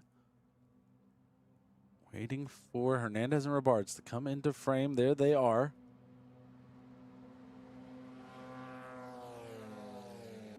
Working their way past down into the braking zone for turn 10.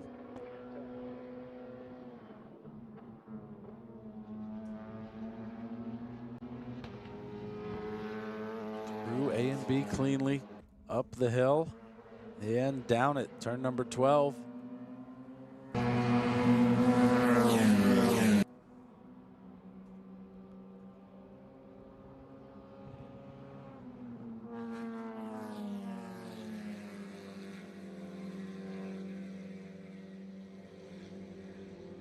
And once again, a personal best for Hernandez and Robards, 30.4 and 30.5. The gap up to 0.6 between first and second. Making their way through the S's now.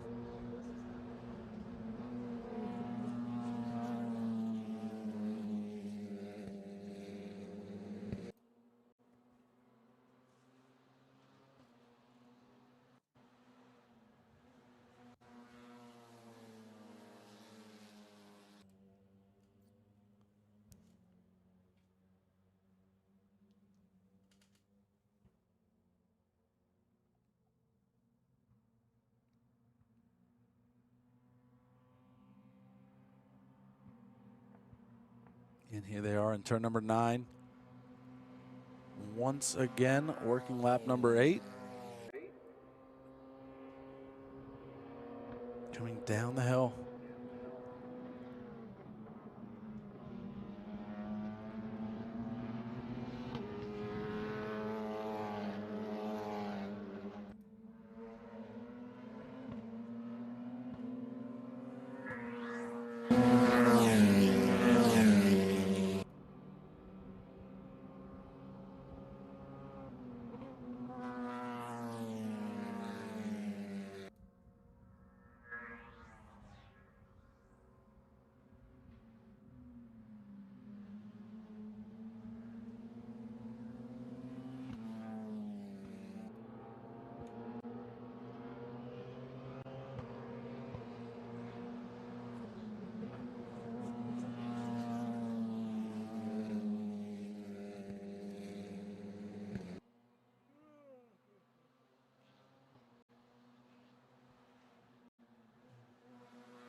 As you can see on the cameras now, rain starting to fall a little bit harder.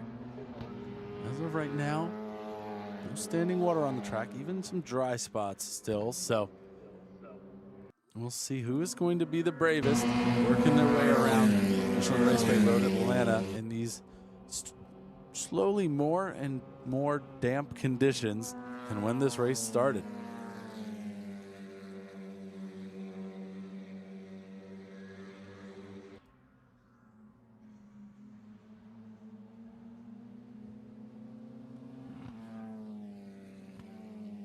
Working lap 10 of 15 here through the S's.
Here they come down the hill, turn number 12.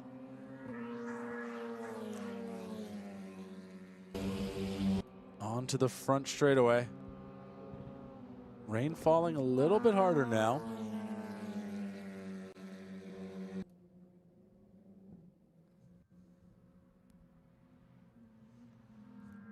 Hernandez continues to lead by 0.7 of a second over the number 1 of Axel Robards.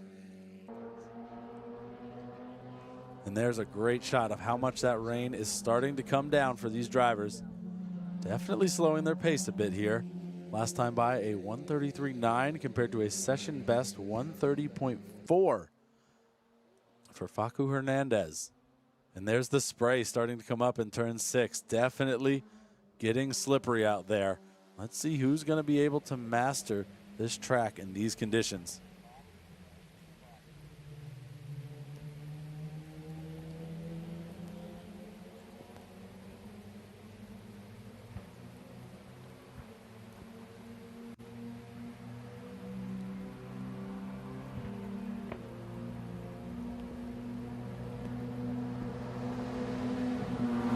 Double yellows are out. You can see on the screen there.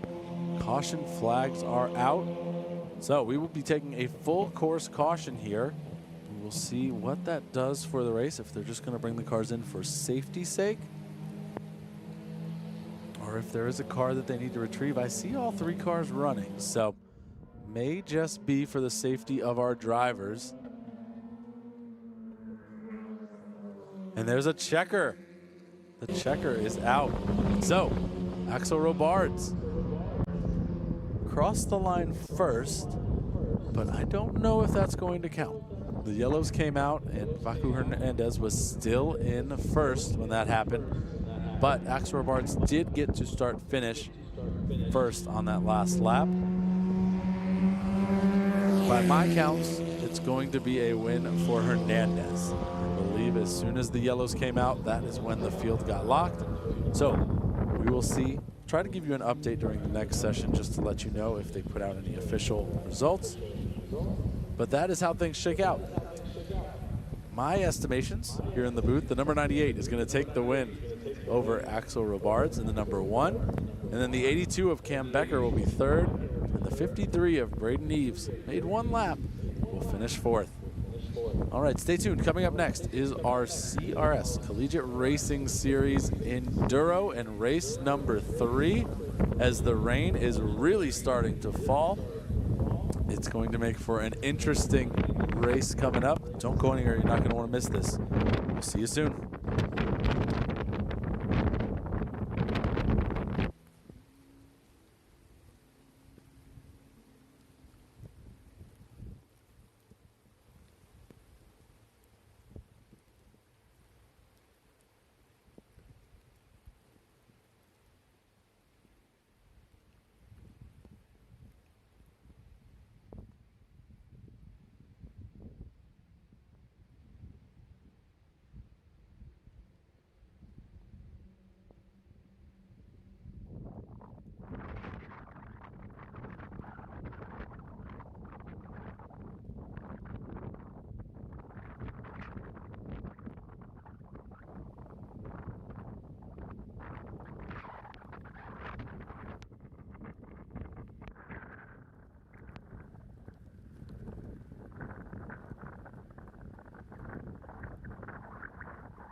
shape, very likely the tail end of hopefully a 30-minute hold due to lightning in the area.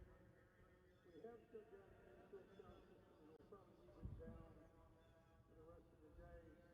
But we've obviously fired up the static system again. We hope to go racing again around 4 or 5-ish, something like that. And get at least some of the enduro that was scheduled for an hour and 20 minutes. So we'll be very shortly, so stand by for that. And our apologies on having to shut down the infill system, but we do have lightning in the area and we just can't do damage to the system at this point in time. So stand by for racing. We'll get underway in 10 minutes hopefully.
racing again.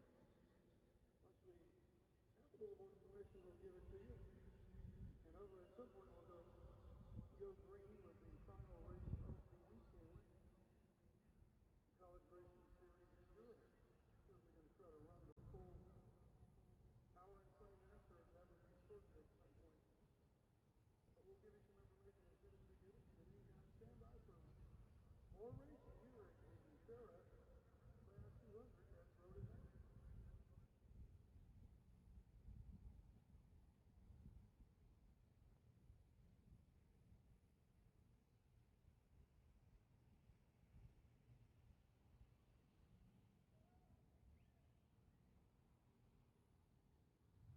Well, I just got an update. Supposed to be another lightning strike trying the 80-mile radius. We're going to be on hold until 4:23 at that point. So stand by for news.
going to let Nick jump in for just a minute, but the word is that this last race is going to be canceled, unfortunately, due to the shaky weather and the extended lightning hold. Nick Castellanos, Billy Brick, along with Ralph Shaheen and the commentary from FARA. So I'm Dave Miller. We're going to shut things down and call it a weekend, and thank everybody for joining us. You may hear another word from Nick, so he can say thank you before we're done. All right, race fans, update from you here in the booth. Just to let you know, the final race of our weekend has been canceled, unfortunately. The rain delay plus lightning on top of that has made the decision for us. So, race number 3 in our Enduro of the Collegiate Racing Series will not go on. We are going to call it here after a great weekend. So, for those of you watching on YouTube, on the Collegiate Racing Series page or the FARA USA channel, thank you guys for tuning in. We appreciate you being here and supporting these drivers all weekend long. For those of you in the paddock, thank you so much for being here and supporting everyone. We will see you next time. Next event is going to be at the National Corvette Museum in Kentucky. Can't wait to bring you rounds. I guess it'll be rounds 3, 4, and 5 now, since we didn't have a race 3 here today. But we'll get the official ruling on that later on. Until next time, everyone, stay safe out there. We'll see you Labor Day weekend with more FARA USA Racing and Collegiate Racing Series from Kentucky. See ya.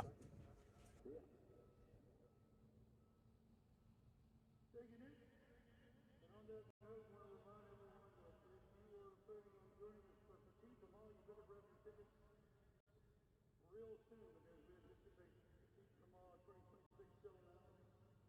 So if you have not gotten your tickets for the 2026 version of Petite Le Mans Booster, go to roadatlanta.com and grab those tickets ASAP. In the meantime, drive safe.